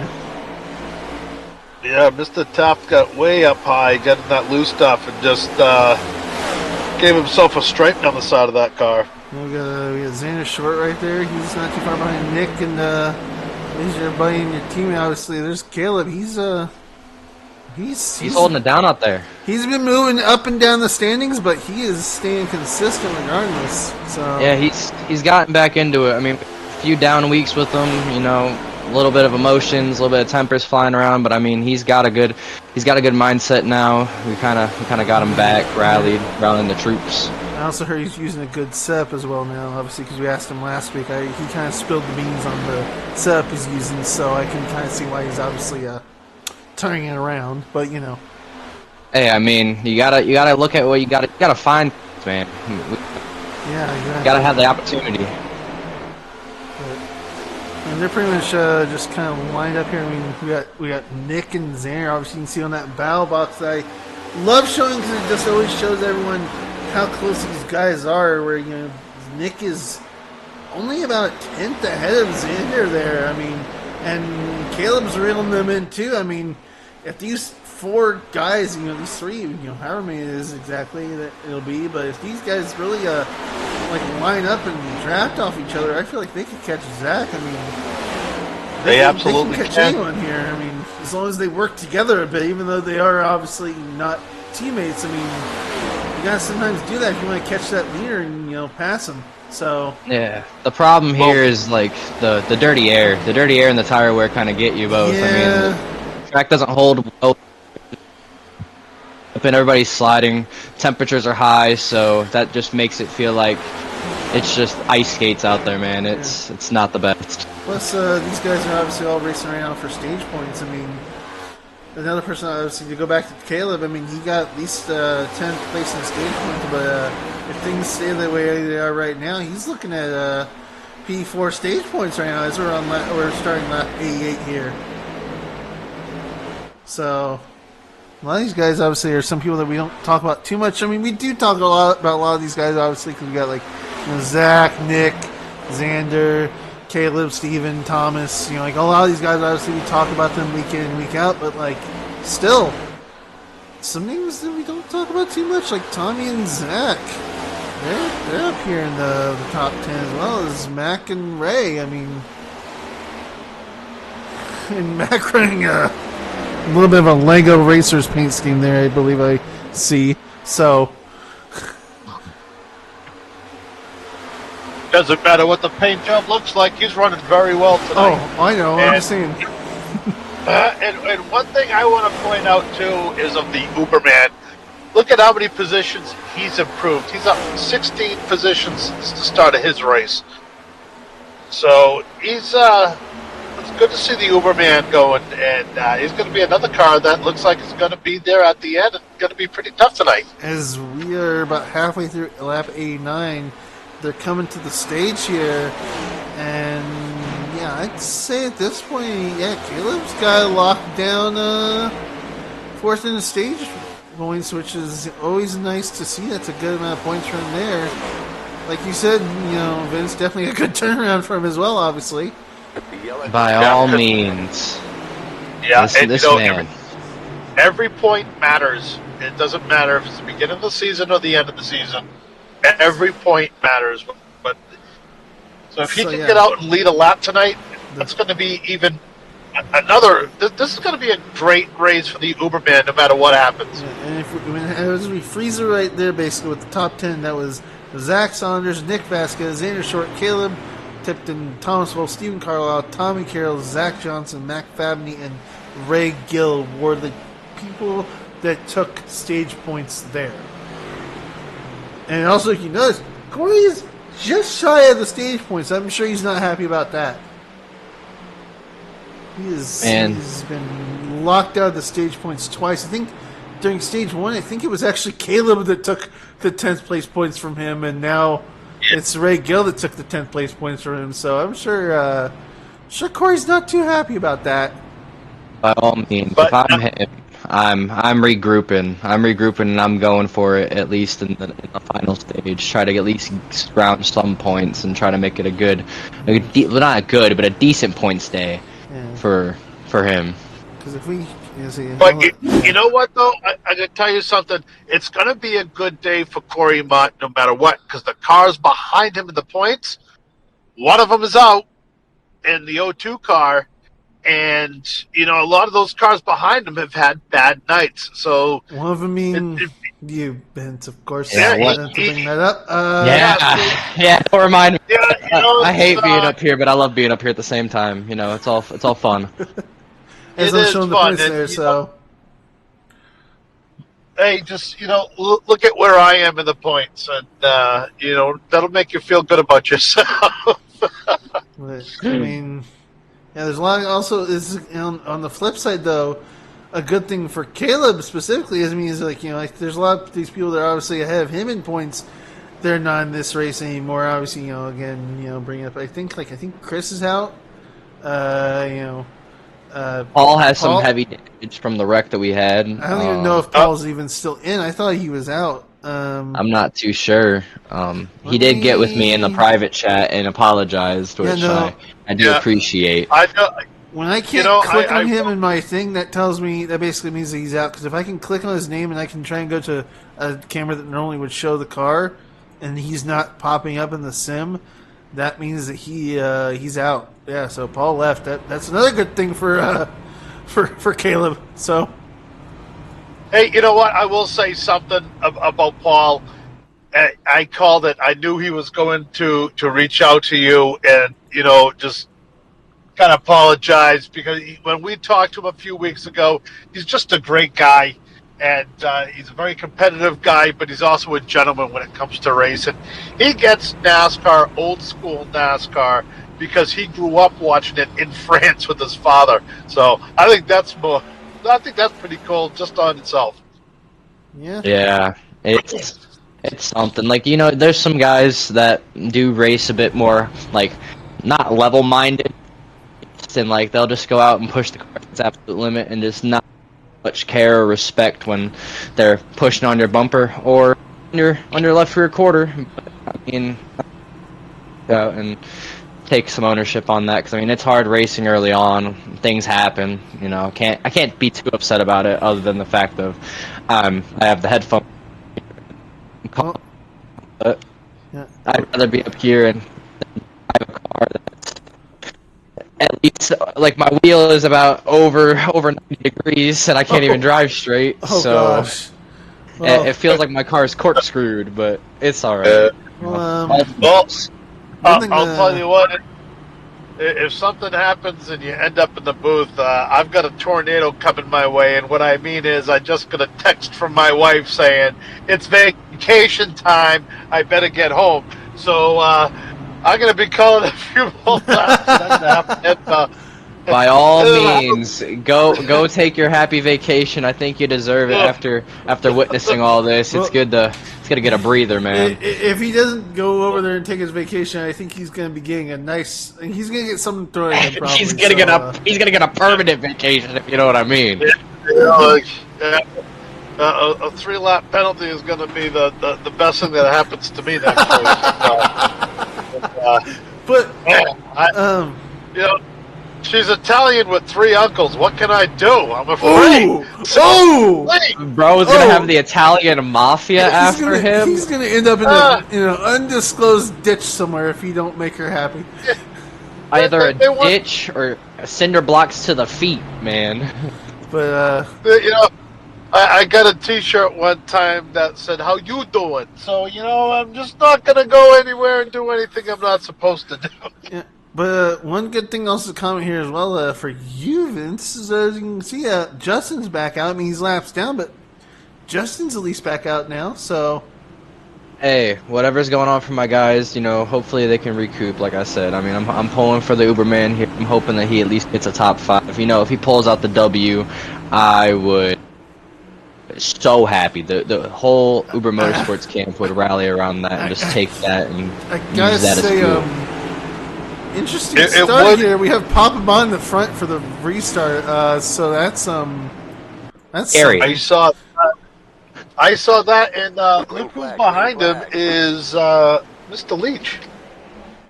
Yeah, Is that Mr. Leach? I I said. believe that. Yeah, this is Cody Leach was on the outside. Do they let Yeah. Papa Mott lead a lap? That is the real question. That is the real question here. Yes, I love my camera angles though because I can get all these wonderful shots of them. He's getting loose on the exit. They're good now. Going 3 wide into turn 3 here. Hopefully they regroup that. Wow. Papa Mott's going towards the wall.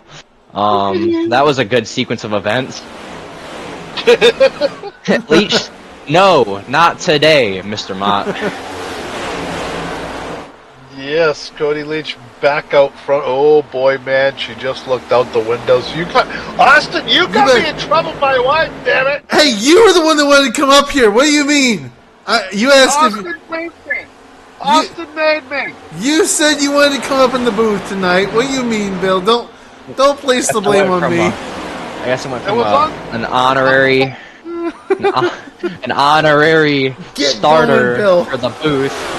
Get going, Bill, before you get in trouble. Oh boy! All right, gentlemen, have a good race, and I'll see you next week. All By right. all means, have a good vacation, man. See you, bud. Because Cody obviously got back to the front there. He's got Zach on the inside of him there, and actually, never mind. Yeah, wow. Uberman got a little bit like of a tap by Pop going out of the last lap, and he got a little bit loose, but he's got it gathered back. Yeah, and So- he's got a good driver, Thomas Wolfe, right behind him. So I think if Thomas, stays behind Caleb, he could probably, push him and Caleb up to this pack. It's not too far ahead. I mean, they're only about 0.2. Whoa! Zander just hit the fence hard. That could be a Wow! lot of damage on that front right there. But that also His- caused that whole front pack to lose momentum, meaning it gave Caleb and Thomas a chance to catch up with that pack because they just lost all the momentum to not hit Zander there. Wow. The problem is he got stuck on the outside there. If he would have been able to get to the Yeah. bottom, less wear on those tires, that would have been perfect. He would probably be looking at a third place position right now. Let me look at the damage on Mr. Saunders' wheel. See if I can get an in-car look at it. Oh, he looks like he's struggling just a little bit. Let me find our cockpit view. Oh, There we he's go. hit the wall again. And so here's the cockpit view of Mr. Zach Saunders here. Yeah, he's hit the wall twice since you've seen him last, so he's going to be struggling here a bit. That front right's got a bit of damage. He's saying he's pitting this time. From what it sounds like, he might have permanent wheel damage. Let's see if we can go to that zoomed in view and see if we can get a better view here on that. There's my zoomed in camera. There's my zoomed in camera. Oh yeah, That's look a bit at that! Look at that! unfortunate. Look at that! Yeah, that right side you're talking about. Look, you can see it's cracked right there above the wheel. Yeah, no, he looked like he took that like that was a hard lick, not only from him but whoever pushed him on the outside there. That's going to be unfortunate for him and his team. But look, no, oh, and we have a caution. Oh, they're wrecking on the backstretch. Oh, who's wrecking? Who's wrecking? I believe it was the 5. You might have to go take a look back at that. I saw smoke when I was looking at it. Next thing you know, it's just everybody straightened out. Okay, let's see if we can go back because I didn't get any wreck notifications. So. Ooh, the 6, Mr. Menke's got some front right issues as well. So let's go to the. No, let's go to where is it? The far chase. Yeah, far chase. Go to far chase. Let's see what's going on here. So, Menke lost it. So did Alan. Alan came down. Yeah, Alan came down and just. Oh, and then they just collect each other there. Both went Ouch. sideways. Menke's just dragging his front bumper along the outside wall there. Now his side there as well. Oh, and he tried to come down and he caused people to go on the apron, but Everybody saved it. it looks And like that's good on them. the only people that got any damage from that was Alan Phillips and Menke. Looks like, and I believe if we go back on that, I'm gonna bet you right now. Obviously, you'll be able to hear this because you can hear the race chat. I can't, obviously, because there's people to hear it on the stream. But I can bet you right now, I can guess and hazard a guess that our buddy Alan Phillips is probably gonna get that because he came off the wall, bounced off of Menke, and then came back down and took Menke out. So I'm gonna hazard a guess it's gonna be on Alan Phillips most likely. From what I'm hearing, I've heard that it's an EOL, but they were not disclosing as to who it was for. I'm also going to presume that it is on the 5 of Mr. Alan Phillips because we look in chat here and we see that Gordon for either Egg Old Race Controller is giving Alan Phillips an EOL. So yep, that is exactly what we thought was going to happen there. I hate to say it, but no shock there because that was kind of what we figured was going to happen. And I think Menke has checked out. I think that was it. I can't see it. I can't see anybody anymore. Or at least I can't see him. No, Menke is sitting in pits. So. Oh well, it just disappeared from me. I don't know if he went to back out and start watching with us. Or... I guess whatever damage he had wasn't much. He is currently rolling back out of the pits right now. And so is the 21 car of Mason Hoffner. And so is Alan Phillips. Yeah, no, I guarantee they're saving their lap. They don't want to go a lap down here. They're just going to cruise it around, and hopefully another caution comes out for him. I mean, Alan Phillips has to take his EOL here, obviously, so... Yeah, no matter what, he's got to be stuck back a lap down. I mean, that's all on him. I mean... When the car is plowing, you only really have much of a choice but to really hit the wall unless you get out of it. And it's just unfortunate. It's unfortunate circumstances. I hope also the camera thing is working good for you, like the one where you can obviously see here the thing and all that, like that I'm showing to the stream. Hopefully it's looking good for you because I know that we always use this so Bill can obviously see what the stream's seeing and kind of get the same camera angles and the good info and all that stuff. So. Oh yeah, no, I have my phone pulled up right next to my monitor, so I have like the main screen pulled up, and I'm listening to in cars what everybody's talking about, and I also have the stream pulled up so I can see everything. Well, so you don't have to technically have the stream up, because if you have the Discord like camera view that I've got going up, that's basically what stream's seeing. Oh. Yeah, because I'm showing my camera. I'm doing an OBS basically virtual camera. So what you see as a camera for me on Discord is exactly what the stream sees, but you're going to see it obviously a lot sooner because it's coming straight from my computer sooner than what obviously the broadcast would see. So. Oh. Okay, that makes more sense. Let me click the video really quick. Let me go in here.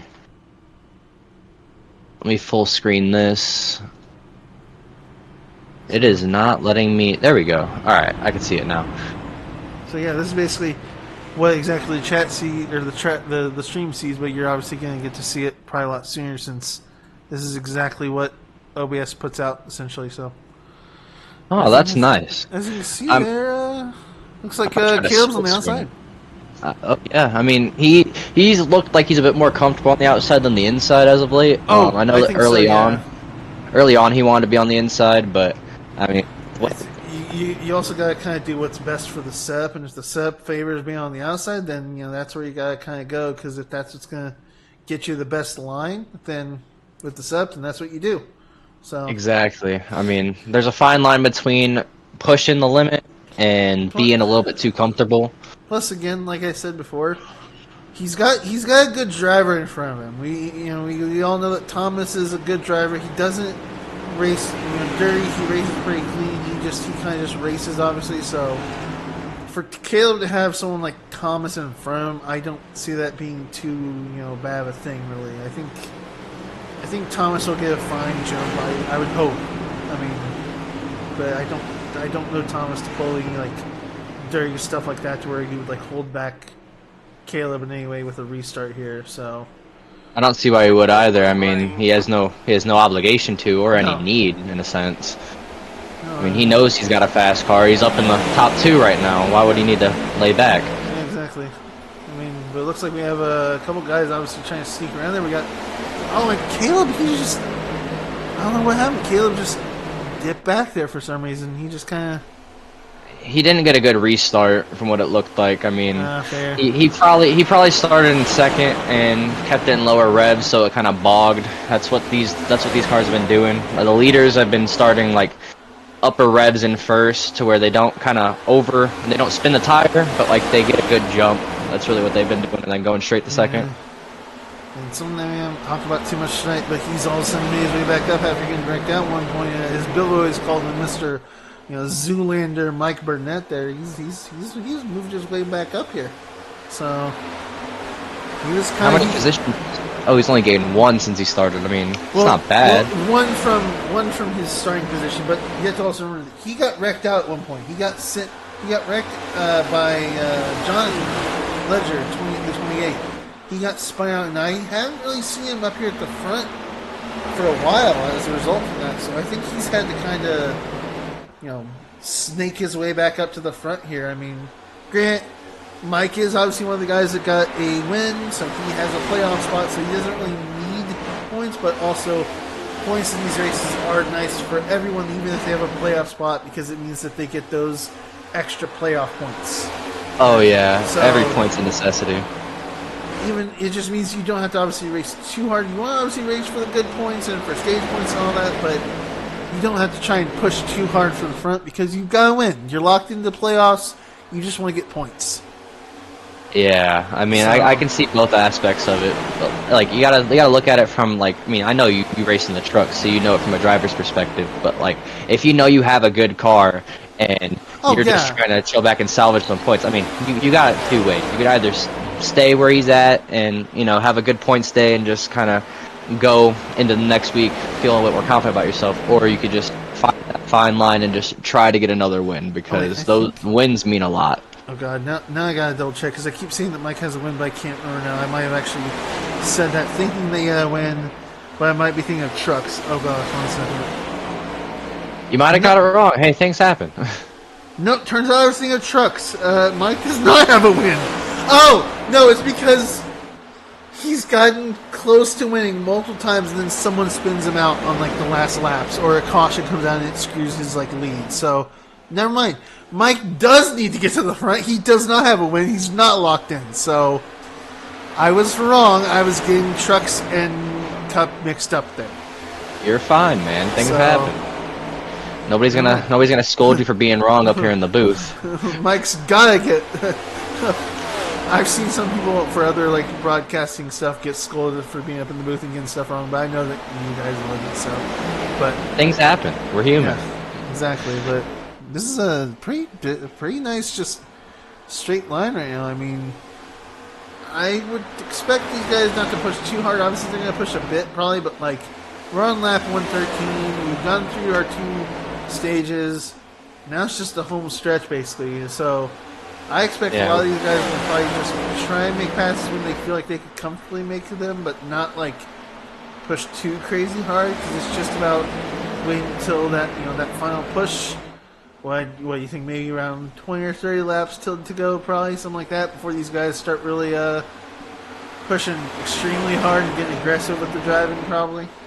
It depends on how long this. I believe they're sitting on at least 2 more like sets of tires, so probably, yeah. Realistically, you have the green flag pit stops, which are going to play a big factor, because from what it looks like, tires here after like 25-30 laps, if you're staying consistent, they are going to like not necessarily wear, but it's going to be like they're going to be overheating, so you're not going to be able to drive the car well. So you got to find that perfect balance of like pushing and not pushing, like how you were saying. Like right now, Ray being on the outside, that is not helping his case whatsoever, and it's just going to stack up this little group here, and the first 2 are just going to keep going while we have a pile up here for 3rd. Yeah.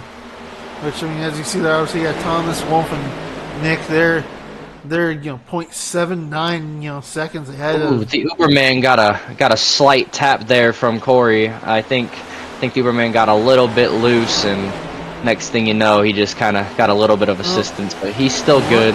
Luckily, he's still on the inside, so he's... Oh! Whoa!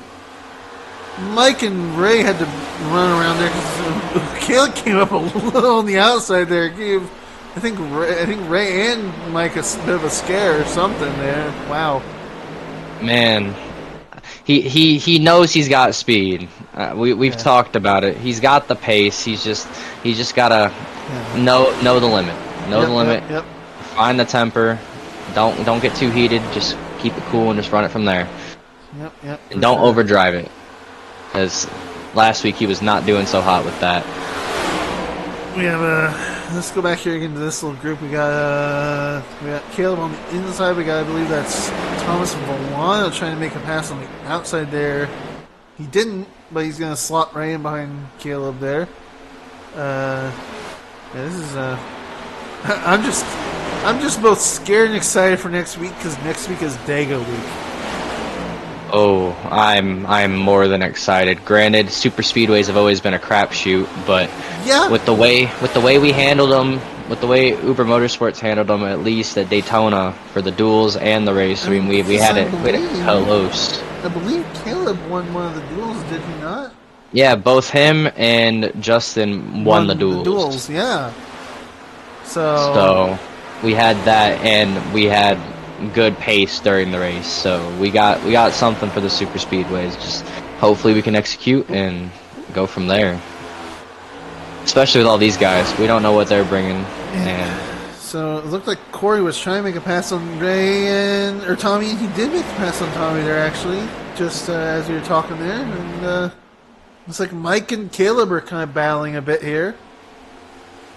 See if I can start looking at the back of the pack here, at least on my screen. Yeah. You can keep watching the front just to see if there's any action going on there, but right Menke's cars kind of on Mike and Caleb, as Caleb tried to dive to the inside of Mike there. He's trying to pass Mike, and I think, oh my gosh, I think he cleared Mike on the inside there. Yeah, he almost stepped out there just a little bit. I mean, the car just looked like it was going to wrap, but he did clear him, in fact. Look at that. like I said, confidence, man, goes a long way. Oh, 100%. I mean, I'm again to go back about next week with Dega. I'm feeling confident about that because I did a official truck race with that, and I qualified first, and I honestly would have had second if I hadn't messed up my pit strategy and came into pits as fast as I did by accident because I couldn't slow the truck down fast enough. But if that hadn't happened, I would have came home with a second, and we had I think we had about 4 or so cautions in a bottom split C track or C truck race at Dega. So I'm a little confident about how I might do at Dega next week. So hopefully you guys can have a good week at Dega. So It's all about timing, good sir. You just gotta pick your moments. Like, if it's like 3 to go and you're like a few lanes back, do you make that third line an option? Like, you just gotta pick your moments, and hopefully you get some help. That's really all you do. yep. And the battle for the top 5, I mean, it's kind of just spread out a little bit. I mean, obviously, the Uberman, and I believe that's the 56 of Tommy, Mr. Tommy Carroll. They're the closest ones to each other, other than first and second.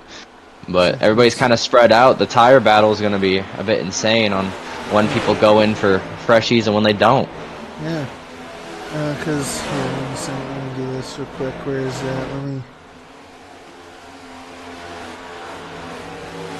send this real quick because I know you probably don't have too many monitors, but I'm going to send this anyways to you. It's something you can always look at as well because this is a nice little fun tool to have as well. That is the same thing I'm looking at, which is that little link I sent you there as well.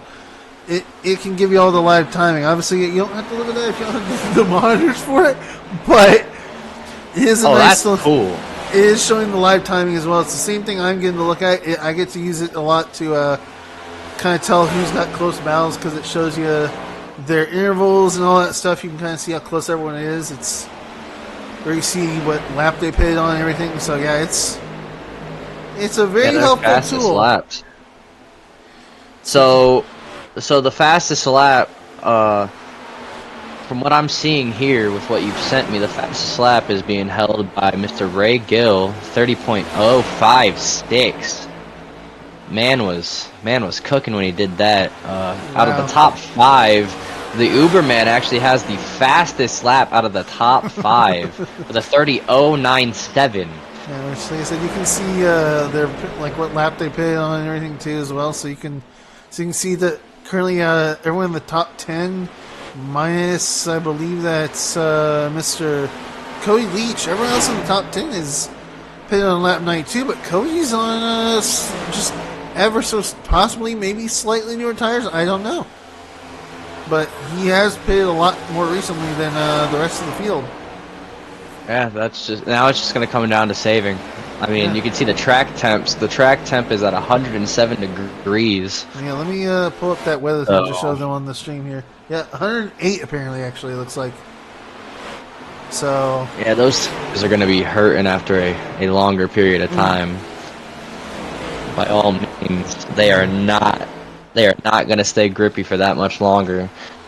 I mean, they've ran about 40 laps now on this set of tires? Probably almost 50.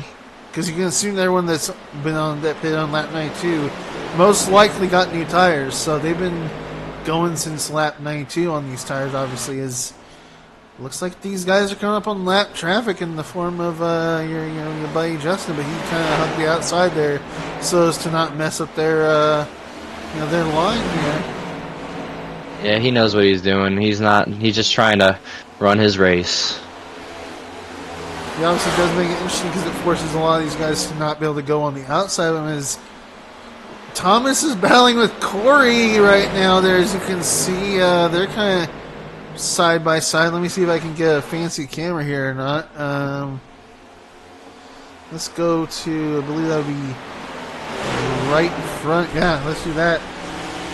Get that nice camera view. As you can see, Corey tried to get past Thomas, but now he's just side by side with him again here. As you can see, I'm fancy with the cameras. Man. I'm fancy with the cameras. I see you're getting that side by side action. He's trying again here. Oh nope, never mind. Ooh, Ooh, really he was paper. He was a paper thin piece of English. Hello, he was so close to hitting that wall, man. As you can Like see, that got me so excited. anything else with Cody and Corey right there? Switch to where is it the gearbox? Where's my gearbox camera? There we go. As you can see, we got Cody and Corey back there battling a little bit of Doring, and Caleb just gets to watch this right now and hope that someone makes a mistake so he can pass him. As I believe I just saw Cody kind of fall back, or Corey fall back a bit there, and yeah, he's back there with the Uberman now. And Corey and Ray are knocking on Corey's back door there. Whoa! It's Corey. Oh, Cody hit the fence just ever so slightly. Yeah, Corey just hit the door or hit the wall there ever so slightly, and I believe that gave. Oh, the 56 and him touch, man. Ooh, Jesus. They are not. They don't look happy with each other. Caleb and Mike are just watching this like, you guys have your fun up there. We'll sit back here and watch the fight happen and then pass y'all when you wreck. So that's basically what Mike and Caleb are doing. Caleb and Mike are just watching. So I mean, they're in the catbird seat. What are they at? They're seventh and eighth right now. I mean, they're looking good so far. And Cody's moved his way back up. He was leading the race for a bit there. He's moved his way back up, but he's going to catch Nick and Zach, who are, right on top of each other there. I mean, they're so close that it literally, they've been trading positions now because of the fact that they have been going inside and outside of each other, and they're so close that it doesn't even have a time on the battle box because they are right next to each other. That's how close they are right now.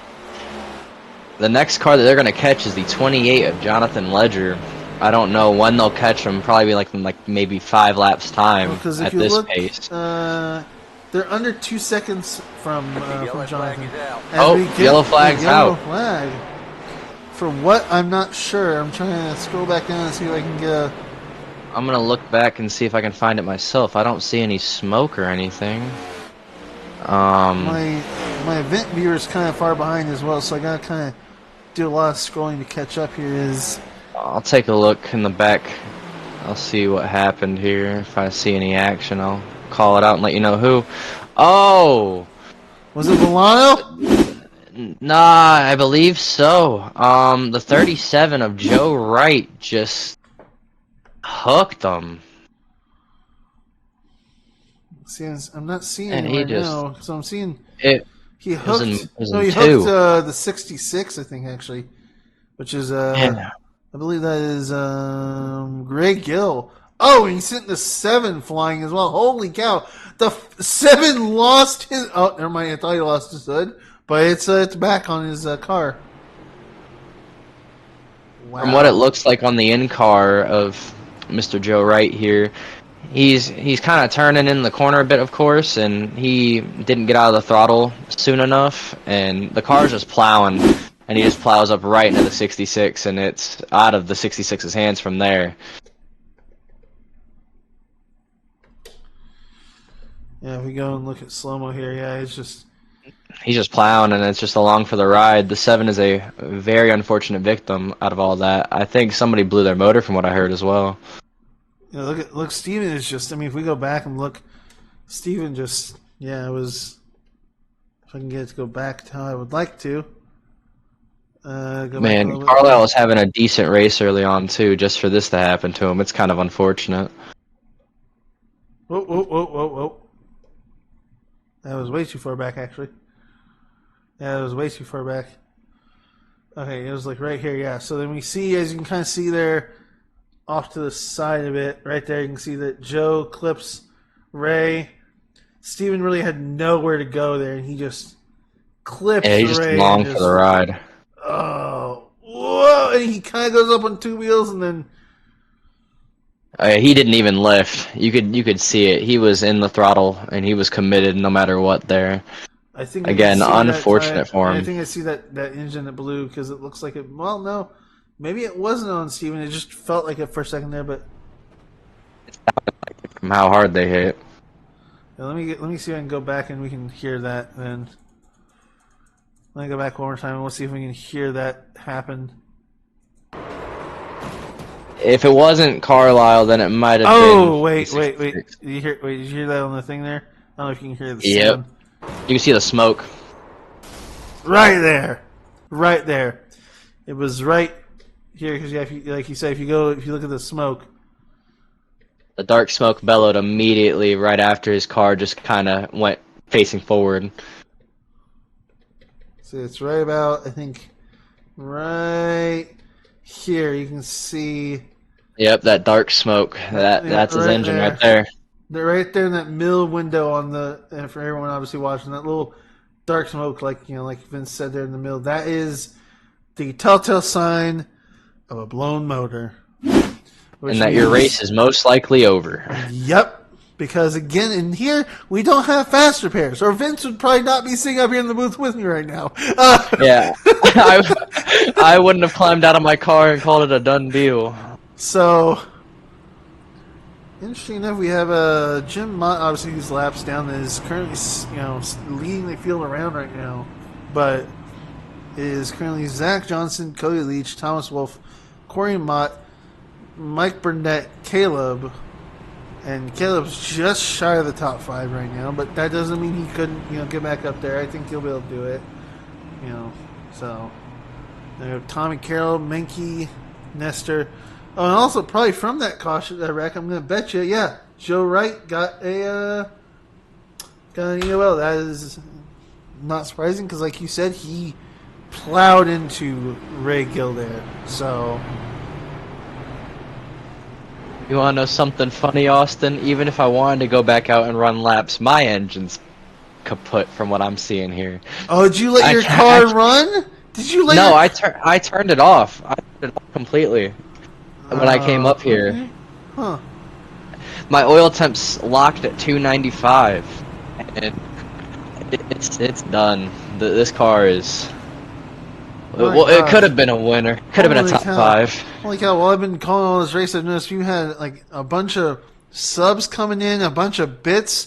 You had a hype train going, guys, and now we have people getting gifted subs. Holy cow! And the energy bits here in back and Texas, forth and so I got energy's real, man. Crazy as a sprayed roach out there. Well, that's a comment. Fully torqued. My wrists. What do you mean, Caleb, your wrists? What do you mean? He's probably been overdriving it just a little bit. I mean, with the way he's been... Look at him. Look at this man. Top 6. But... man. Like... Jesus. Green flag. As we go green flag here, and I believe it was Zach guy... No, Zach got a pretty good jump there, honestly, looks like. Oh, definitely. I mean, he's going to be checking out right here in 1. But I don't think for very long. I mean, Thomas Wolfe probably could catch him pretty quick. You see, he's already whittling away at that with Cody Leach not too far behind, Thomas there to make Zach's, good restart he had there just absolutely disappear. So... Zach and 6 to go. Sorry, Thomas and 6 to go. What do you mean 6 to go? I said 60 to go. I was saying it was like 6 to go. I was like, I don't know what you're looking at. Oh, definitely not. No, it's 60 to go here. I mean, Uberman just hit a hard lick into that wall. He just ate it. I mean, it was even, so that's a plus. He didn't hit the front right hard. It was kind of square on. Hopefully not too much. Thomas and Cody knocking on the back door there of is Zach is Cody got ahead of Zach a little bit? No, I think he maybe has cleared. Oh no, he cleared him. He's definitely clear. He's clear. Yeah, it's always hard to tell on these TV cameras. It's better this way or on the drone camera there, so you can see a lot better how it's looking there. So the drone camera always looks really nice on the right shots, honestly. But, definitely. Have you gone in and tried editing it to where you can like zoom it out just a little bit more, so you can get more of a shot? I could obviously do that, but I don't want to obviously bring up the panel. I don't blame you. I'm talking about like eventually, Yeah, like, and during the next I race. usually just kind of leave these as it obviously is set, and then just kind of. Usually they're mostly fine how they are, but as you can see right there, Caleb making some moves on Mike. He's holding on. He's back in the top 5 now. He's got Mike Burnett on his back door there. Whoa! Oh, he tapped and they grazed. Mike, I think Mike was trying to give him a good bump, and it's just they kind of, as they came out of the turn, they were just not lined up like probably Mike was hoping they would be. So, but it looks that's like about as close as you can get. Oh, Corey playing defense there, causing both him and Caleb. But Corey's in the wall. Corey tried to play so defensive that he caused himself to just lose it there. He is stuck on the outside now, and everyone is just gonna pass him now. I mean, yeah, that front right's gotta hurt. I mean, he smacked that pretty hard. Yeah, like I said, I mean, I think Corey tried to play a little defensive there, and it did not work in his favor at all. And now he's just got to deal with the consequences of what he's done to his car and just hope and pray that a caution comes out so he can get some of that fixed. Yeah, but right now we got these 4 guys right behind Cody that are just kind of, they're linked up, just trying to maybe see if they can catch Cody here. Now the question is, do they push it? Because they stopped and started on an even number. I mean, they had 60 to go when they started. So with the tires being like survivable up to like 35 laps, what do they do? Do they typically just save it, or do you think they're going to be pushing a little bit more? Not sure. I mean, if I was them, I feel like I wouldn't be pushing too terribly hard, but obviously, like you said, it's going to be that fine line. You got to push enough to where you obviously don't lose positions, but you can't, push. You can't be too passive. Yeah, you can't be too passive because you don't want to lose. You don't want to lose positions. I can't say what I was trying to say to Jesus. Yeah, they gotta scrounge for these spots and just hope and pray that when a caution comes out, it comes out at the right time so they can go in and get those new fresh tires and hopefully survive for the rest of the race. Caleb making a pass on Thomas there. For 3rd place. Man's running where I was. Makes me proud to see that. Now I just need Caleb's luck to rub off on me in trucks, and then I'll be happy. Because I have not. I've had an okay truck season. Okay. Ooh, that was his mistake. If you saw that out of 4, he followed Johnson's line and just stayed in his dirty air, and that they lost a little bit of time to Leach in front. That's mistake number 1 that I'm seeing. He's gotta keep that pin to the ground if he wants to possibly make a move on him. But he's favoring that outside line a little bit more than Johnson is, and Johnson's watching up in the middle of the corner. So I mean, differencing of lines, like the tires are not gonna fare well in either one of their favors if they keep swapping lanes like that. Yeah. He's not gotten anyone off his back bumpers. He still has, Thomas right on his rear bumper there. As if I go to the gearbox, you'll see obviously that he had Thomas right on his bumper, but obviously Thomas is now kind of backed off a bit. It looks like maybe he got a bit of a run there on Thomas. He's kind of pulling away a tiny bit there. Is that Menke back up in the top 5 after that big incident earlier? I believe that is indeed Menke. Man, he said, I don't need that wheel. I don't need that wheel damage. And he's out here in the top 5. He said, don't count me out till I'm wrecked on the apron and can't drive no more. He is not tapped out just yet. I'm going to try looking in the back of the pack here to see if there's any interesting things going on back here. And so far, I mean, I'm not seeing much. It's all just kind of getting spread out. Like there's a little side-by-side battle in between Taft and 00 Griswold, but other than that, it's not really too interesting back there.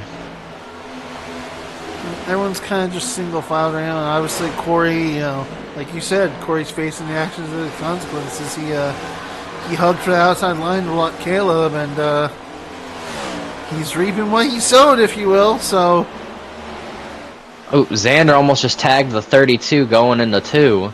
He kind of just slid up a little bit, and now that's going to cause everybody behind him to just possibly take an opportunity at him with the 12 and the 22 and the 21 all in 3 and 4 just all bottled up here.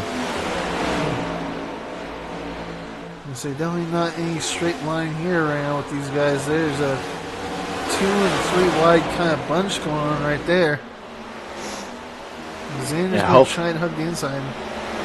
Hopefully the 38 and the 22 don't get together as much because they may be teammates, but they definitely do not show it on track as well as they should. They let their tempers get the best of them from what I've seen. Yeah. And heard. Yeah. That is not wrong. But you can see a lot driven in here with this. Just checking on the front again, I believe. Wow, the front two have checked out at this point. They are over a second ahead of Caleb, who's obviously in third right now. They are heavily checked out right now on the rest of the race. It looks like he's trying to experiment, seeing what he can do with his car, because he tried that outside line and it didn't look like it gained him much, let alone anything at all. He just needs to try to get down on that bottom. He needs to pin it, because if he keeps sliding up like that, he's going to sacrifice positions like he is about to with Menke. If he gets to his inside, might be able to side draft him maybe. Menke being forced to get right behind him there is Menke and Caleb do have a bit of some teammates knocking on their back door right there in the form of Thomas Wolfe and Mike Burnett there. So that's a bit worrisome for those guys, because obviously, if the teammates can work together good on this, then they could easily get a good pass on Mr. Caleb and Menke here. But they're sitting in the, how'd you call it, the catbird seats? The cat in the catbird seat. Yeah. They're sitting right at the edge of everything. They're just hoping that this plays out in their favor, with Mr. Uberman dropping behind Menke and just keeping on that high side. It's just sacrificing him so much speed. And yeah, if the 94 and the 39 both get by the Uberman and Menke, they control their own destiny in a sense, because they can keep, if one of them isn't going as fast as the other, just hold them up a little bit, play a little bit of defense, get a good position for one of your two guys. It just depends on how the cars are. Oh, Jesus. Right now we have Mike side by side with, well, he was, but I need to go back to the chopper at this point again. As they get past Ullman, as I go to the chopper. Alright, wow. Yeah, I mean, from what it's looking like, he's losing a lot in the corner, and then obviously when they're getting the run out of the corners, he's just not able to capitalize as much.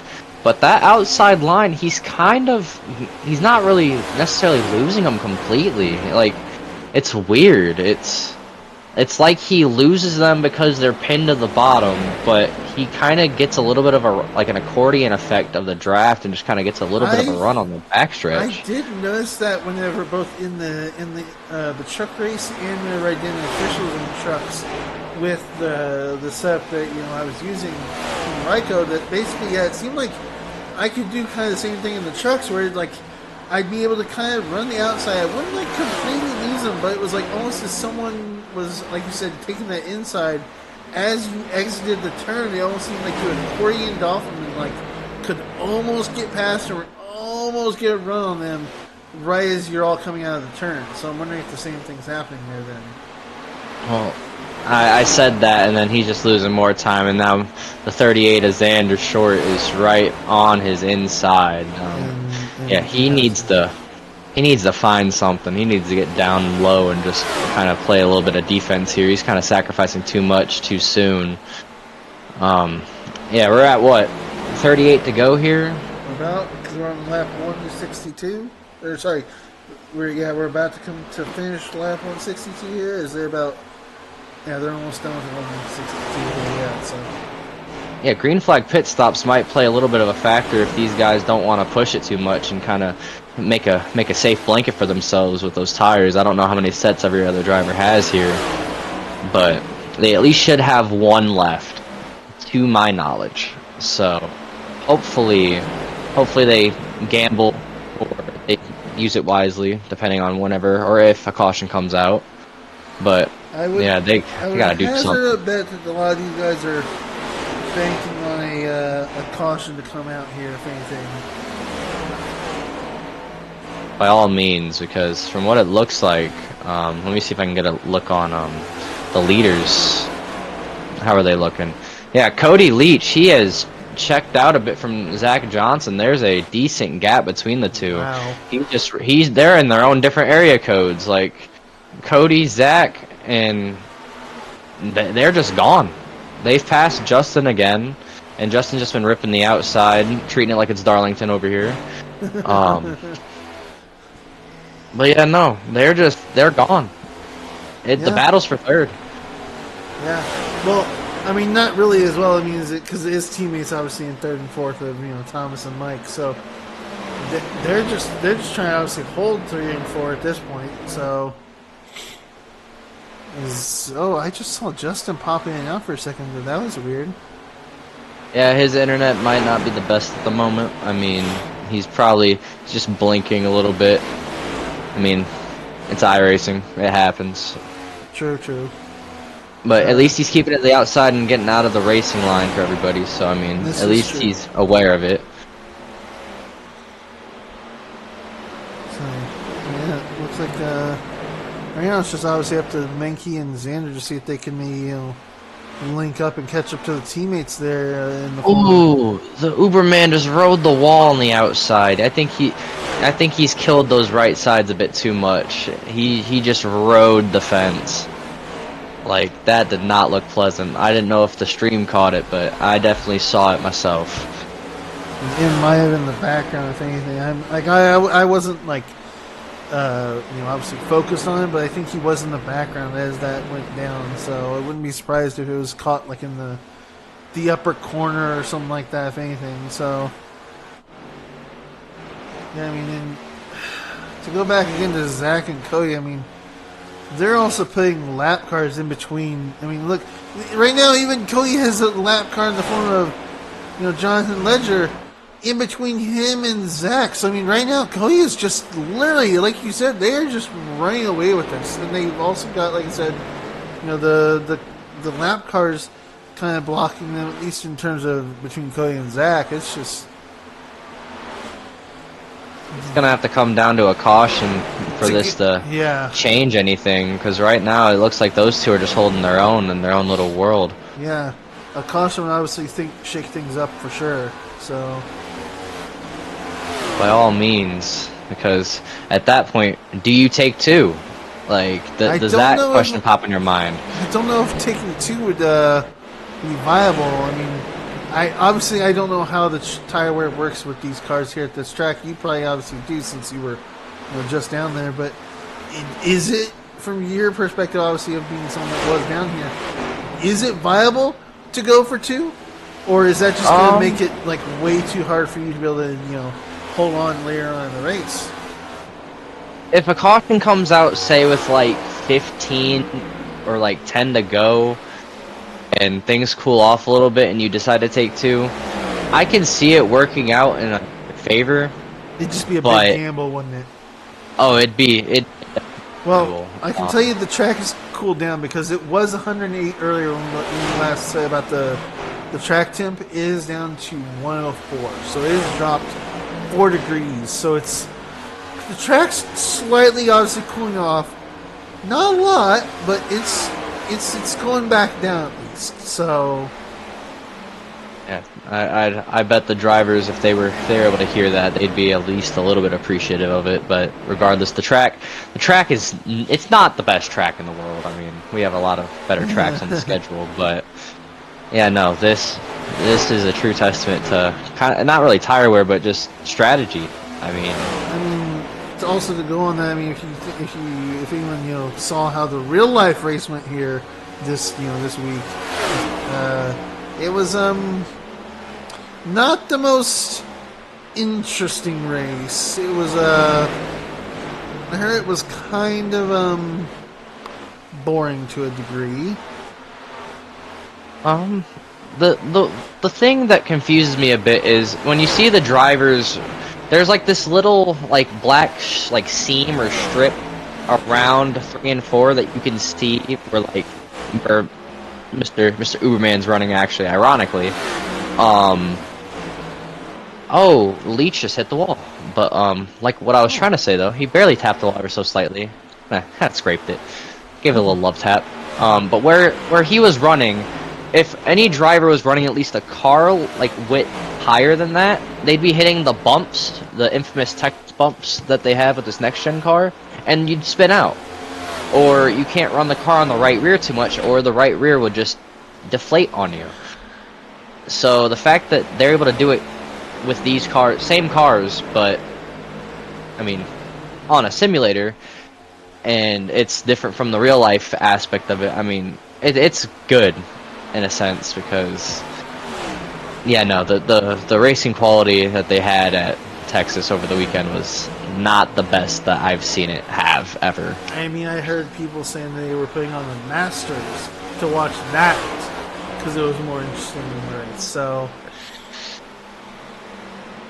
that says something. I mean, I heard the same thing, honestly. Like, it's kind of insane how you blow up, or quote unquote blow up, the 1 good mile and a half like Atlanta and make it a super speedway, but yet you look at the product that we have at this mile and a half, and it's like, what does NASCAR do next? Like, do they repave this and make it a super speedway too because of the way Atlanta turned out, or do they try making it the Texas of old in a sense and get that good product back, or even take it off the schedule?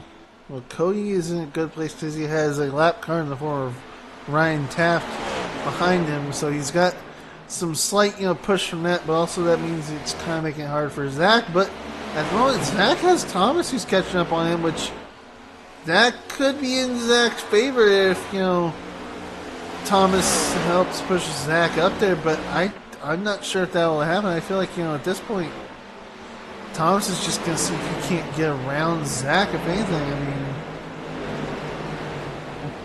at this point, you're holding on. We're down to 24 laps to go. This is where people are going to start making the moves. They're going to start fighting dirty. They're going to try.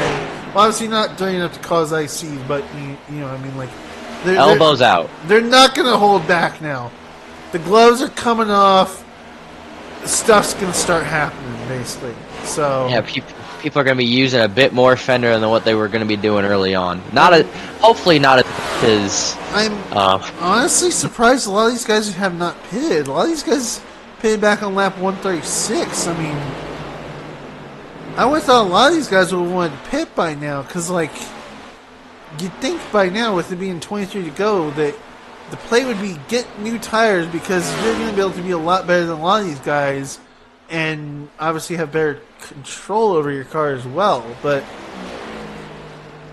these guys haven't pitted. They're not doing green flag pit stops, it seems. Yeah, it's a gamble, really. I mean, that's just been the key word of tonight. It's just a gamble, because if the leaders pit and next thing you know a caution comes out, I mean, granted they have fresh tires. I mean, but you see right here, because I forgot I have this nifty little thing. I mean, a lot of these guys in the front, they've been actually on tires for about. If they change tires on their last pit stop, a lot of these guys have been on tires for 40 laps if they changed on the last pit stop. So, I mean, I'm surprised they're not sliding as much as they were earlier. I mean, from what it looks like, at least from what I've seen from Cody dropping laps, he's gotten a little bit squirrely here or there, but it's not being detrimental in a sense. Yeah, I don't know why also this is only showing the top 9. Yeah, for some reason it only showed. Oh, because I probably need to do this. Okay, 10 to 19. Let's look at the people in 10th through 19th, which is going to mess it up apparently, because that really, holy cow, wow. Let's do that then. How about that? Let's put the 12. Yeah, I didn't even realize that the Uberman dropped to 13th from where he was at. Yeah, them right sides were not playing in his favor. Okay, so let's see. Here we go.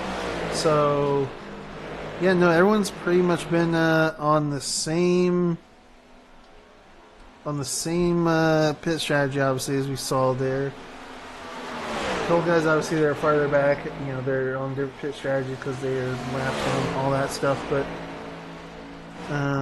yeah, that's that. And also, if we look at, I think it's lap times. It's going to look a little weird with how Cody's picture is there, but Thomas has been putting down better times than Cody there. I just saw the 12 Chastain. The 12 Chastain. Whoa! Oh, that's gonna be a caution. Is that as Corey? Oh my gosh! Wait, we need to go back and watch that. Did you see Corey just? Yeah, he just rally crossed that thing across the grass. That was a beautiful sight. He came into Mac Fabi there, came down, and you can just see right here. Watch where Corey just did a little bit of, like you said, rally cross, jumped there. Look at that! Oh my gosh! I think he does it. Does he do it right here too? Or did he just? No, I don't know. It was just right there. Okay, interesting. So it's just that first part, but yeah, no. Corey recovered beautifully, got back on the track, and we don't have a caution because Caleb. I think Caleb needs to get. He's tires. bleeding. Yeah, he's bleeding positions. He needs to go. He's just giving himself more damage. He needs new tires at this point. Oh wow. And yep, the 69 is heading down pit road. He is called for it. I think it's a bit too late for him to do that, but I mean, regardless, he should have done it a little bit sooner. Yeah, I mean, with only 16 laps to go, I think if he had done it sooner, he probably could have had a lot more laps. Obviously, be on the newer tires and get passes over people, but he is obviously going to be bleeding positions, and if he doesn't get back out there fast enough, he could obviously bleed a lap too. Man, I mean, he had a good showing here regardless. The mile and a halves have been his strong suit after that short track and road course stint that we had. I mean, if he can get back out we weren't doing hot. If he gets back up fast enough, I don't know. Oh, I think he's a lap down now. I just watched him move down under Jonathan, who was obviously a lap down, which I think that means that he has officially put himself, I think, a lap down now. The good news is, though, if they do have a caution within these next 14 laps, I mean, yeah, that'll put Mr. Ledger back on the lead lap. But we know how things have been this season. When there's one caution, there are multiple cautions. What's the saying, Vince? I think cautions breed cautions. Cautions breed cautions, or when there's smoke, there's fire. So, I would not be surprised if we somehow get a caution. I mean, I think also there's unlimited green-white checkers in this league too, I think, right? Oh, yes, there is. We had that last week at Martinsville. I think we had, four of them before something was over. I would say that if a caution happens, I mean, a lot of these guys obviously have cleaned up, knock on wood, but I wouldn't be surprised if we could still have something happen. I mean, they're obviously, a lot of these guys in the lead, they're having to run through lap cars. I mean, a lot of the lap cars are obviously giving them, the space, giving them the respect, all that stuff, so we're not really seeing those problems, but, I mean... Yeah, the last posted lap for Cody Leach was a 31.898, while, who's second behind him? Thomas Wolfe had a 31.628, so... He's 0.2 faster. I mean, they're gonna still be a bit slower regardless. Let me see, because if you look at this right here and you see Cody's actually been slower than Thomas at this point, but because you can see right there on the comparison stuff there that I have up, Thomas has been running faster laps than Cody right now. Right now, they're praying for a caution to not come out right now. Oh, I know they aren't. Yeah, they need to. They're hoping that something does not happen and this goes green, because Thomas has to deal with having the 37 in between him and first place and another possible lap car here. and it's a waiting game. Joe Wright, I believe, right? I think. Oh, the 21 in the fence. Oh, but they That all almost dodged just him. changed the game. Yeah, no, Joe Wright is in between first and second right now. He's practically controlling the 94's destiny here because if he stays there and just kind of plays a little bit of defense for the Ford manufacturer, I mean, it's kind of just one of those things of like, what do you do? Do you let the 94 by and have him let it like take a shot, or do you just kind of play a little bit of defense? Because not only that, but Joe's trying to fight to get his lap back, from what he said. Looks like Thomas is trying to get. He's trying everything in his power to get past Joe there. Like he is gonna try and get past Joe if he can help it. So yeah, Joe's trying to fight to get back on 10 laps. He's double digits laps down. Him and another. Right behind Thomas on his freshie laps there. Oh, the Uberman! He's gonna get his lap back at this point. He's on fresher tires. I mean, he has. Oh, he almost tapped Cody. Oh, they touch. Oh, they're touching. But because he's on those fresh tires, he can make that pass on Cody. I mean, that's He just blew right by him, and now the 94 and the 15 are side by side. Wow. That might have just changed the complexion of this race. It did. I mean, and Thomas passed Cody. That And complete. the 15 hit the fence hard. Wow. Yeah, no, the old tires are coming back to bite for all these guys. I'm telling you, it's come back to bite hard. I mean, being on the old tires was definitely not a good thing. But I mean, these guys really didn't have a choice. Obviously, they had to either stay out, risk the old tires, or go in and lose positions. So I mean, a lot of these guys were playing a huge risk here. Now the problem though is Thomas is in no man's land. He's free of everybody.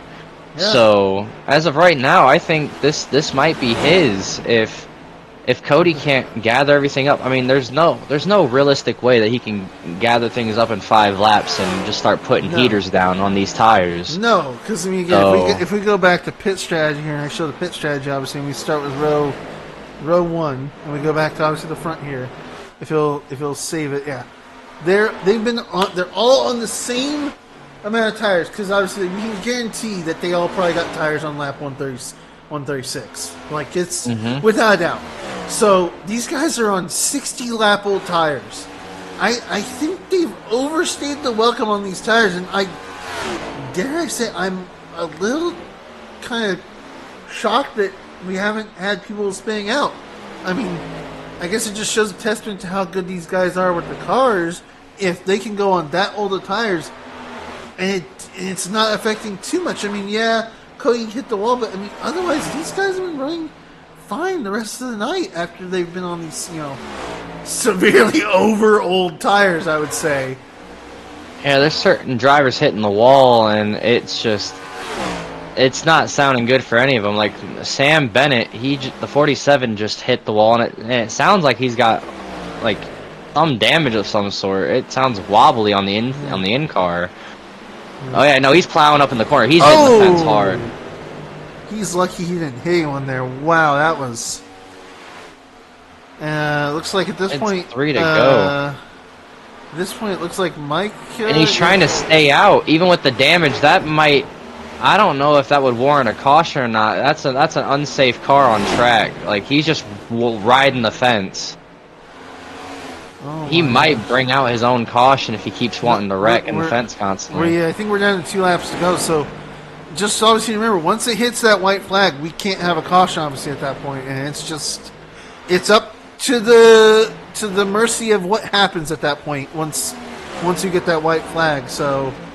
If we don't get a caution before this white flag comes out, which is coming out right now, which means no more cautions. If anyone wrecks, that's it. There's no cautions, and it's just going to be what it's going to be.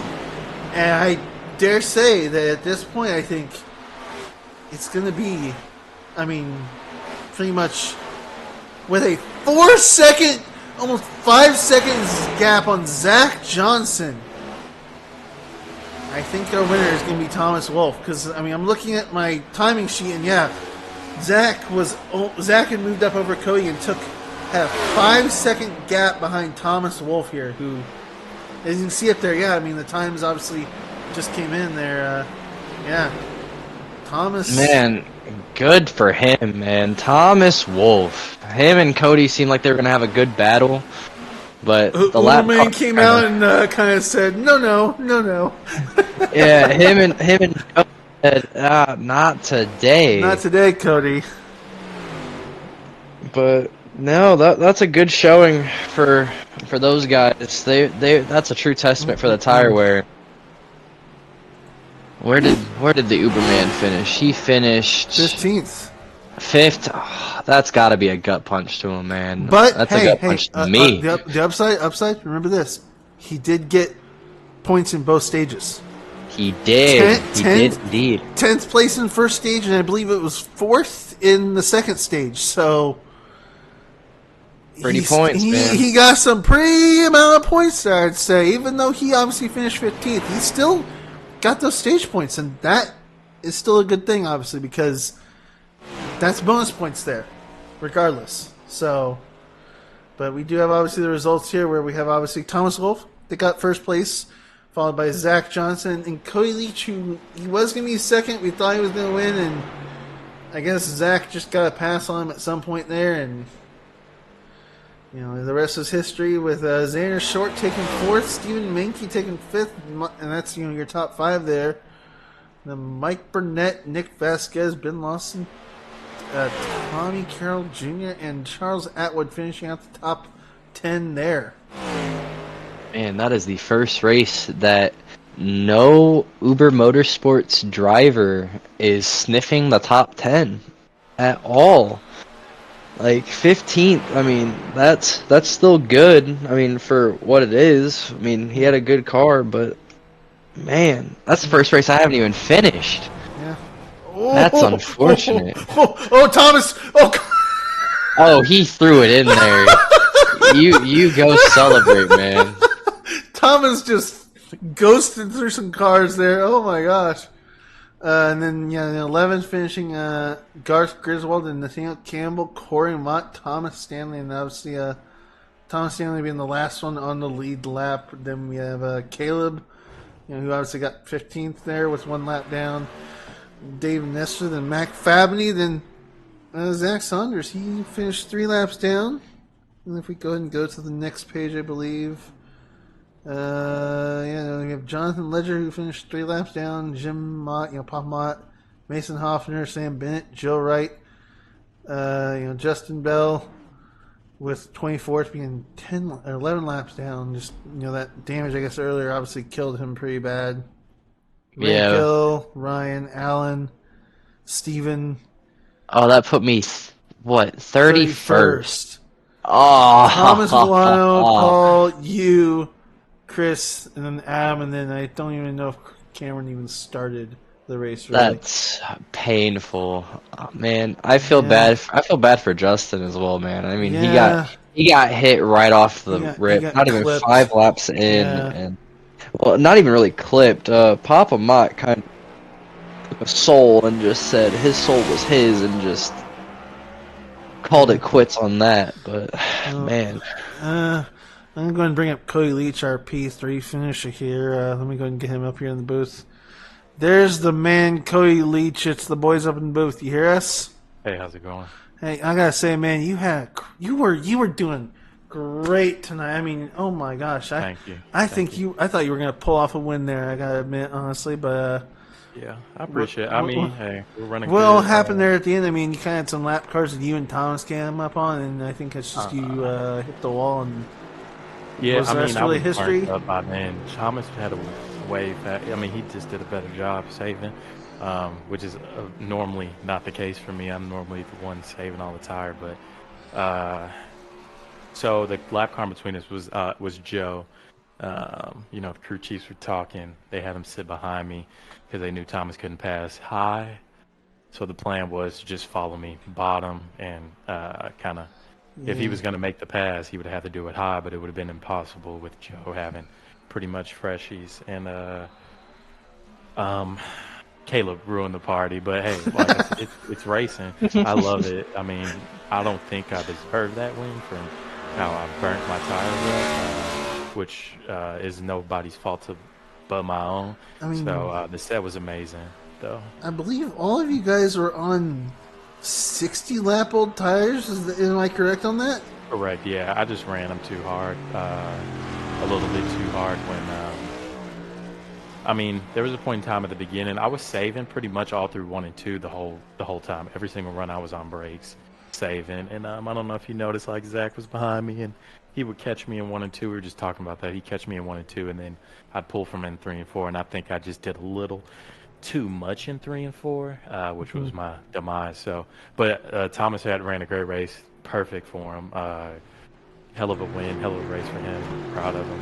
But good learning experience for me. I mean, we're fast on 1.5 miles, and we're fast on 1.5 miles. We know how to save, but just got to do a little bit better job than what we did right there. So, Yep. but happy. I'm happy. By all means, man. I mean, when I was racing you on track, I couldn't even keep up with you. I mean, I was close. I mean, You were fast, though. I was a bit far back. Like in the beginning, like I felt great. Like I was hoping I could have stuck it with y'all, but I noticed you were saving. I saw a little strategy there. When it came down to like the closing laps, were you kind of hoping for a caution? Like, were you hoping that the strategy was going to Yes, kind of come into a yes, factor? yes. So when we got to about 85, 90, right around 90, yeah, like I said, no fault to my own. I burned my shit up. So, sorry about the language, but they'll find me. Uh, I was definitely hoping for a caution. People were all over the place. I was hoping for a caution. I was going to take 4. Pretty sure everybody else was going to take 4. And then I knew we had the pace to pass anybody. We would be in the pits first. We'd be out the pits first. And from pretty much every restart, if I can control it or be up in that first, that top line, I knew we had the car to pass anybody. But so yeah, I was definitely hoping. I mean, like I said, it was my fault. It was a point where I wasn't hoping for a caution, and it was definitely a point I was praying for a caution. So, but we had a good race. I'm not mad. Keep this. I mean, if we can keep this up for the rest of the season, I think we'll be okay. We'll sneak a win somewhere, and we're fast. It was good. It was good. Shout out to Buster's Corner Sets, Liedo's Bleach Report, WRL, Joe, all them for riding. Everybody racing me clean. Nick had a hell of a time racing him in stage 1. Vince, you were fast. It was a blast. Zach, and congrats to Thomas. So we'll be back out Talladega. It's anybody's race next week too. Oh, So. Talladega is just the Wild West of you get lucky in the right place at the right time and you win. That's basically how I see Dega. So Yeah, it's By anybody's all means. The one anybody's question I did want to ask you, Cody, and I'm gonna probably ask if we do get Mr. Zach Johnson, the race winner up here. Did you even think about possibly going for 2 if there was a caution? Like, did you no, think that not would at have all. been an option?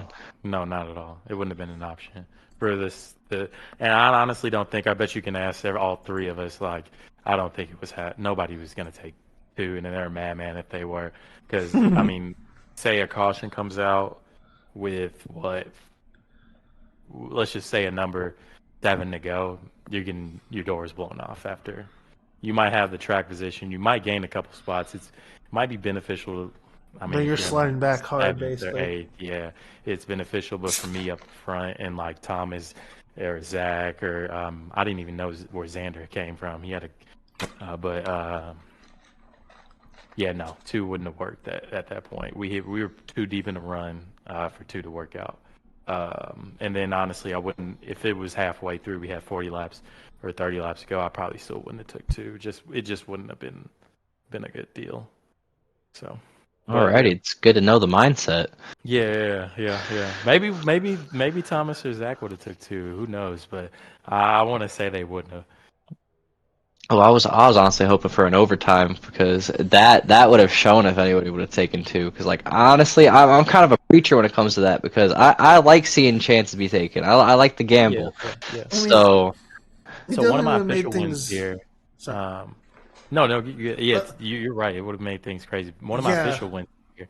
Um, I took two late, and Oh. I ended up getting the win. But like I said, I don't think we ran longer than 25 laps. So, and with my like mentality of saving that went out the door, kind of midway through that long run,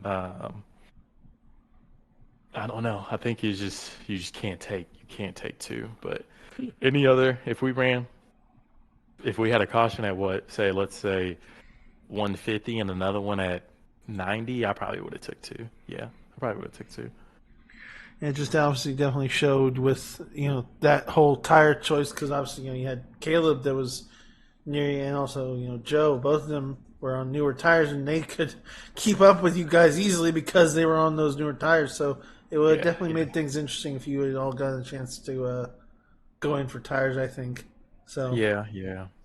And was hope maybe, I mean, if the cautions came out a little different, we had to pit for tires, I probably would have been in a good spot. For fuel. I mean, if we had to pit for fuel, it might have been a little bit different outcome. But I'm grateful for a podium finish. I'll tell you that much right now. Consistency has been great. I'm extremely happy. I'm not upset about this loss. Thomas deserved it way more than I did. Ran better, saved better. So, congrats to him once again. And like I said, it's anybody's game at Dega. Has got to be aggressive enough to want it. True sportsmanship, man. Yeah. Hey, everybody says I'm the bully on the track, but man, I'm not the mean guy, you know. Pure I give the class when the props. helmet comes off. Let me tell you that Yeah, right yeah, now. 100%. When the helmet goes on, man. Yeah, if the helmet goes on, if you don't have that WRL on your bumper, I don't really know who you are. Oh gosh. Oh. All right. Well, I guess good luck next week and go down the digger. We'll see how that Thanks. goes. Oh Appreciate boy. you guys. I'm gonna go back and look at that film too. I know Zach was Saunders was a little upset about something that happens. I don't really know because Nick said he kind of pushed him up in the wall, but Zach said I closed the door up on that wall. It was an earlier caution, so I'll go back and look. If it's my fault, I'll definitely apologize for that. Fair enough. Well, By all means, man. See you on track next week. Hopefully we see each other out there, and I'm willing to help anybody. You were running And if good. anybody, You were running good. I mean, I got my team, Yeah. but by all means, Yeah, but I'll see you guys next week. Thank you. Appreciate you guys. Yep. All right. Well, let me grab Zach, the man who snuck back into second out of nowhere there at the end. We have Zach now up in the booth here. Yeah. Mr. Kyle Busch himself, man, making that 8 car look proud. Yeah. Honestly, every week that I see you running an 8, it's make me more proud to be a Kyle Busch fan with the way you're running out here. I know. That was a good finish. I should appreciate that. Thank you. You're gonna ask him first, Austin, or do you want to leave it to me this Yeah, so time? you can ask him first. All right, let me put this dominoes down really quick. I'm sorry, I got a little bit hungry. I didn't eat during the broadcast. You're good. but- You're good. I was snacking during cautions. You're good. And I'm not used to asking questions. So what do we want to talk about? So honestly, I mean, you got second place. You had really good strategy from what it looked like when we were even racing head on with each other a little bit to how it happened at the end. Yeah. So right now, how are you feeling? Really? Like, I mean, I didn't think I was gonna be second going into this. I thought I would be around 4th to 7th. I wasn't really comfortable with the setup I had in the car. I put a looser one in after how the practice session went, thinking it was going to stay tight, and everybody found out going into turn 1 that it was not going to be tight. So I pitted on that first or the second caution where it was like lap 16. I didn't take tires. I made a big adjustment though, and it helped the car a lot. So I was able to drive up through the field. Got stage points, stage 2, and then we just found ourselves out front at the second to last run. Drove up to the lead. Caution came out, and obviously that last long run was fun. It was challenging. I let Cody go on the restart. He was 100% faster than me, and I didn't want to burn my stuff up trying to race him. I was trying to sit behind him, but I guess I was burning it up sitting behind him. So just got to get better at saving tires more. And but other than that, it was a good day. No mistakes on my end. So when I don't get caught up in stuff, these good finishes happen for me. So. By all means. I mean, yeah, both you and him had the same story. He thought he burned his stuff up too much. I mean, from what it sounds like with you, you're saying the exact same thing. I mean, this track, I didn't expect it to have as much wear as it did, even because it's more of a slick track than it is a tire burning track. So I mean, yeah, I mean, Yeah. it's just one of those things. So you're pushing hard to find the grip, and when you do that, you're either sliding around or you're ripping the bottom, burning your stuff up. So there's kind of no in between. It's just who can manage ripping the bottom the best, and obviously Thomas was able to do that. Congratulations to him. 9 winners in 9 races, so pretty competitive. Man, them luckily, playoffs though, look insane. yeah, luckily I'm already locked in, so I don't have too much to worry about. I wanted this extra win for those 5 stage points, or those five playoff points to help myself in the round of 16. But I got plenty of tracks. Dega next week. 100% confident I can go ahead and win that. Got wrecked out of the lead at Daytona because I blinked for the first and only time this season. Obviously, I won Atlanta, so pretty confident for Talladega. Yeah, no, I'm sure. But yeah, no, it was definitely an interesting race tonight for sure. I mean, I don't got much to say. It was some. I mean, so everybody the last couple of weeks are complaining about how many cautions we had, and here was a nice long runs. So Yeah, no, the but one question I was gonna ask you as well. I asked who was it again? I'm sorry, I'm tired. Cody. Cody. I asked Cody if a caution were to have came out in like 10 laps or like 15 to go, even though it was a longer run, did the thought of 2 tires ever come No. into your mind? Nope. No? No. Nope. We saw 2 guys take 2 tires earlier, and they went straight up into the wall in turn 1 on the restart. So I was full. I was gonna take 4. I was gonna loosen it up a click, and I was just gonna let it rip. Alrighty. That completely answers the question then. Yep. That was It point crossed my blank. mind. It crossed my mind, but the fronts were so equally where there was really no advantage of taking 2 over, and I'm already up front, so it's not like I'm gonna gain a whole bunch of track position. I was second, third. Yeah. But thank you guys for broadcasting. Thank you, Gordon, for race controlling, Corey for dealing with everyone's shenanigans all week long. Zander only wrecked 1 person, so that's a plus. yep. But so you don't have to thank me. You gotta thank the other 2. You gotta thank Austin, his other man. Like I was just the intern. I just got brought up from the car.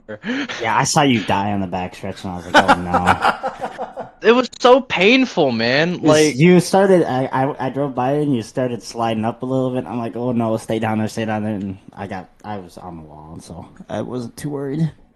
the 80 that tagged me. Yeah, he got me good. And next thing you know, I'm trying to wheel the car back around, stay with the cars during the caution, and the car was already sideways, and I couldn't turn it anymore. So the car just spun around on itself, going again. So my day was done. Unfortunately. Anything else? Any other questions? I can't think of anything. I mean, you got any questions for him? Any other ones? I mean, I don't really have any questions. I mean, other than saying like, you had great faith. I mean, like I said, I'm proud of the 8 machine actually doing something, unlike the Yep. stuff that they're giving Kyle at RCR. But Hey, I mean, no, he got a top 10. I was at the Texas race. He fought back, got a top 10. Well, we've gotten updated points now. Looks like finally for the whole season as a whole. well, I guess we can talk about that a little bit since we got the 8 machine up here. Let me see. I guarantee I dropped a lot. So I missed last week, so I dropped down to like. well, 9th. hey, like remember what I said about Caleb? How even though he didn't finish high, he still got bonus points. He moved up 3 positions. So I dropped the The 7th. Uberman? yeah, the Uberman. The Uberman. He still Uberman. moved up. 16. Where Yeah. are you at, Mr. Johnson? Zach Johnson. You are 9th So right nice. now on the points. Let me. All right. Oh, See, missed Martinsville because golfing went a lot longer than I thought. So Hey, it was a good thing that you missed Martinsville, and I say that because the way that race ended, like me and the Uberman had top pace just for both of us to get killed at the end. So if that tells you much. yeah. Let me get the points updated for obviously the everyone on the broadcast. But yeah, no, yeah, good movement of points obviously there. So that's good. All right, I gotta get going. So I will thank you guys for broadcasting, and we'll Yeah. I'll see you next see you week guys at next Dega, good week sir. at Dega. Indeed. Let me go and grab the points again here. Where's the winner at? Where's Mr. Thomas Wolfe at? Let me pull them up here one second. I'm just trying to make sure I have the points obviously updated for the championship points. There we go. Okay, cool. They're actually updated like they should be. Good. All right. Yeah, that shakes up obviously the points, but let me pull Thomas up here. All right, there he is. There's Thomas. Had a crazy race at the end there. Got lucky because of some lap cars there, didn't you? Oh yeah, yeah, man, great race.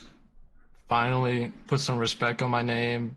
I heard a lot of people asking what the season would be like without a win by Thomas Wolfe. I just got to say one thing. I guess we'll never know, motherfuckers. Oh, and he's gone. He's already wow, gone. he just disappeared. Man, Wow. man, he had Wow. he said he put respect on his own name and just dropped the headset. He walked out of the booth. He's gone. Yeah, we all know Man. he just disappeared. I mean, he was here 1 minute, but now he's gone. But well, And you know that I guess we don't really need to say much to the race winner. I mean, he definitely deserved the respect because the way he wrapped that race up. wow. Man, Well, let me. I Wow. forgot. I have to always do this because the fact that it still has Jose on there, but we know that Jose is obviously not racing anymore. coming back. So I have to always, every time I update the score, I have to always go in and like take him Scribble out. his name out. Basically, you have to basically remove him from the championship like standings list, basically, and then resend it with him not in there. Which technically, when you do that, puts Caleb up to 16th place.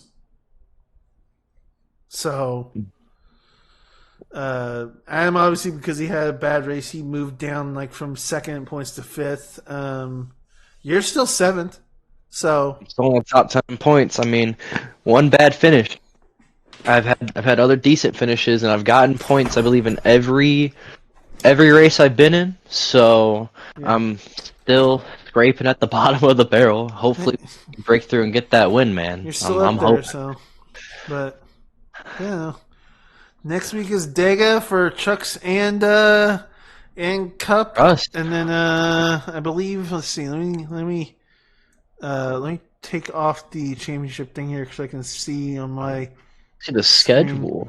I'll go. Like I say, I'm gonna pull the schedule up, but I have to do it a certain way so I can actually see it. So we have because it's the what is it it's the 17th I think, yeah, it's the 17th. So we have actually this Sunday instead of being ARCA, we have the Acura Grand Prix of Long Beach in the Long Beach Street Course circuit for GTDs and GT3s in that sports car, ignition series that, obviously rarely happens because it's based on the real life schedule.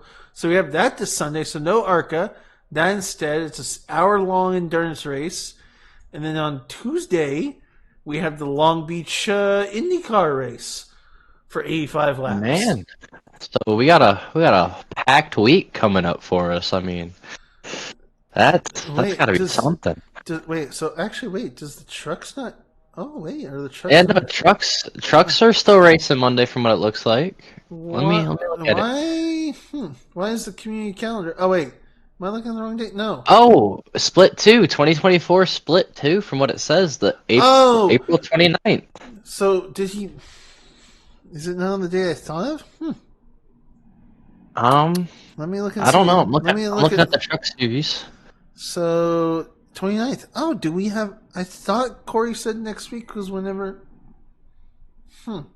Maybe y'all need to go discuss that after you wrap this up, but yeah, I mean, 'Cause- from what it says, it's the 29th that the trucks go to Dega instead. And then, well, it would make no sense because, yeah, we have Dega next week for Cup. So, weird. Not too entirely sure, but with the Cup schedule, it goes from Dega to Dover, then Kansas and Darlington for the next practical month.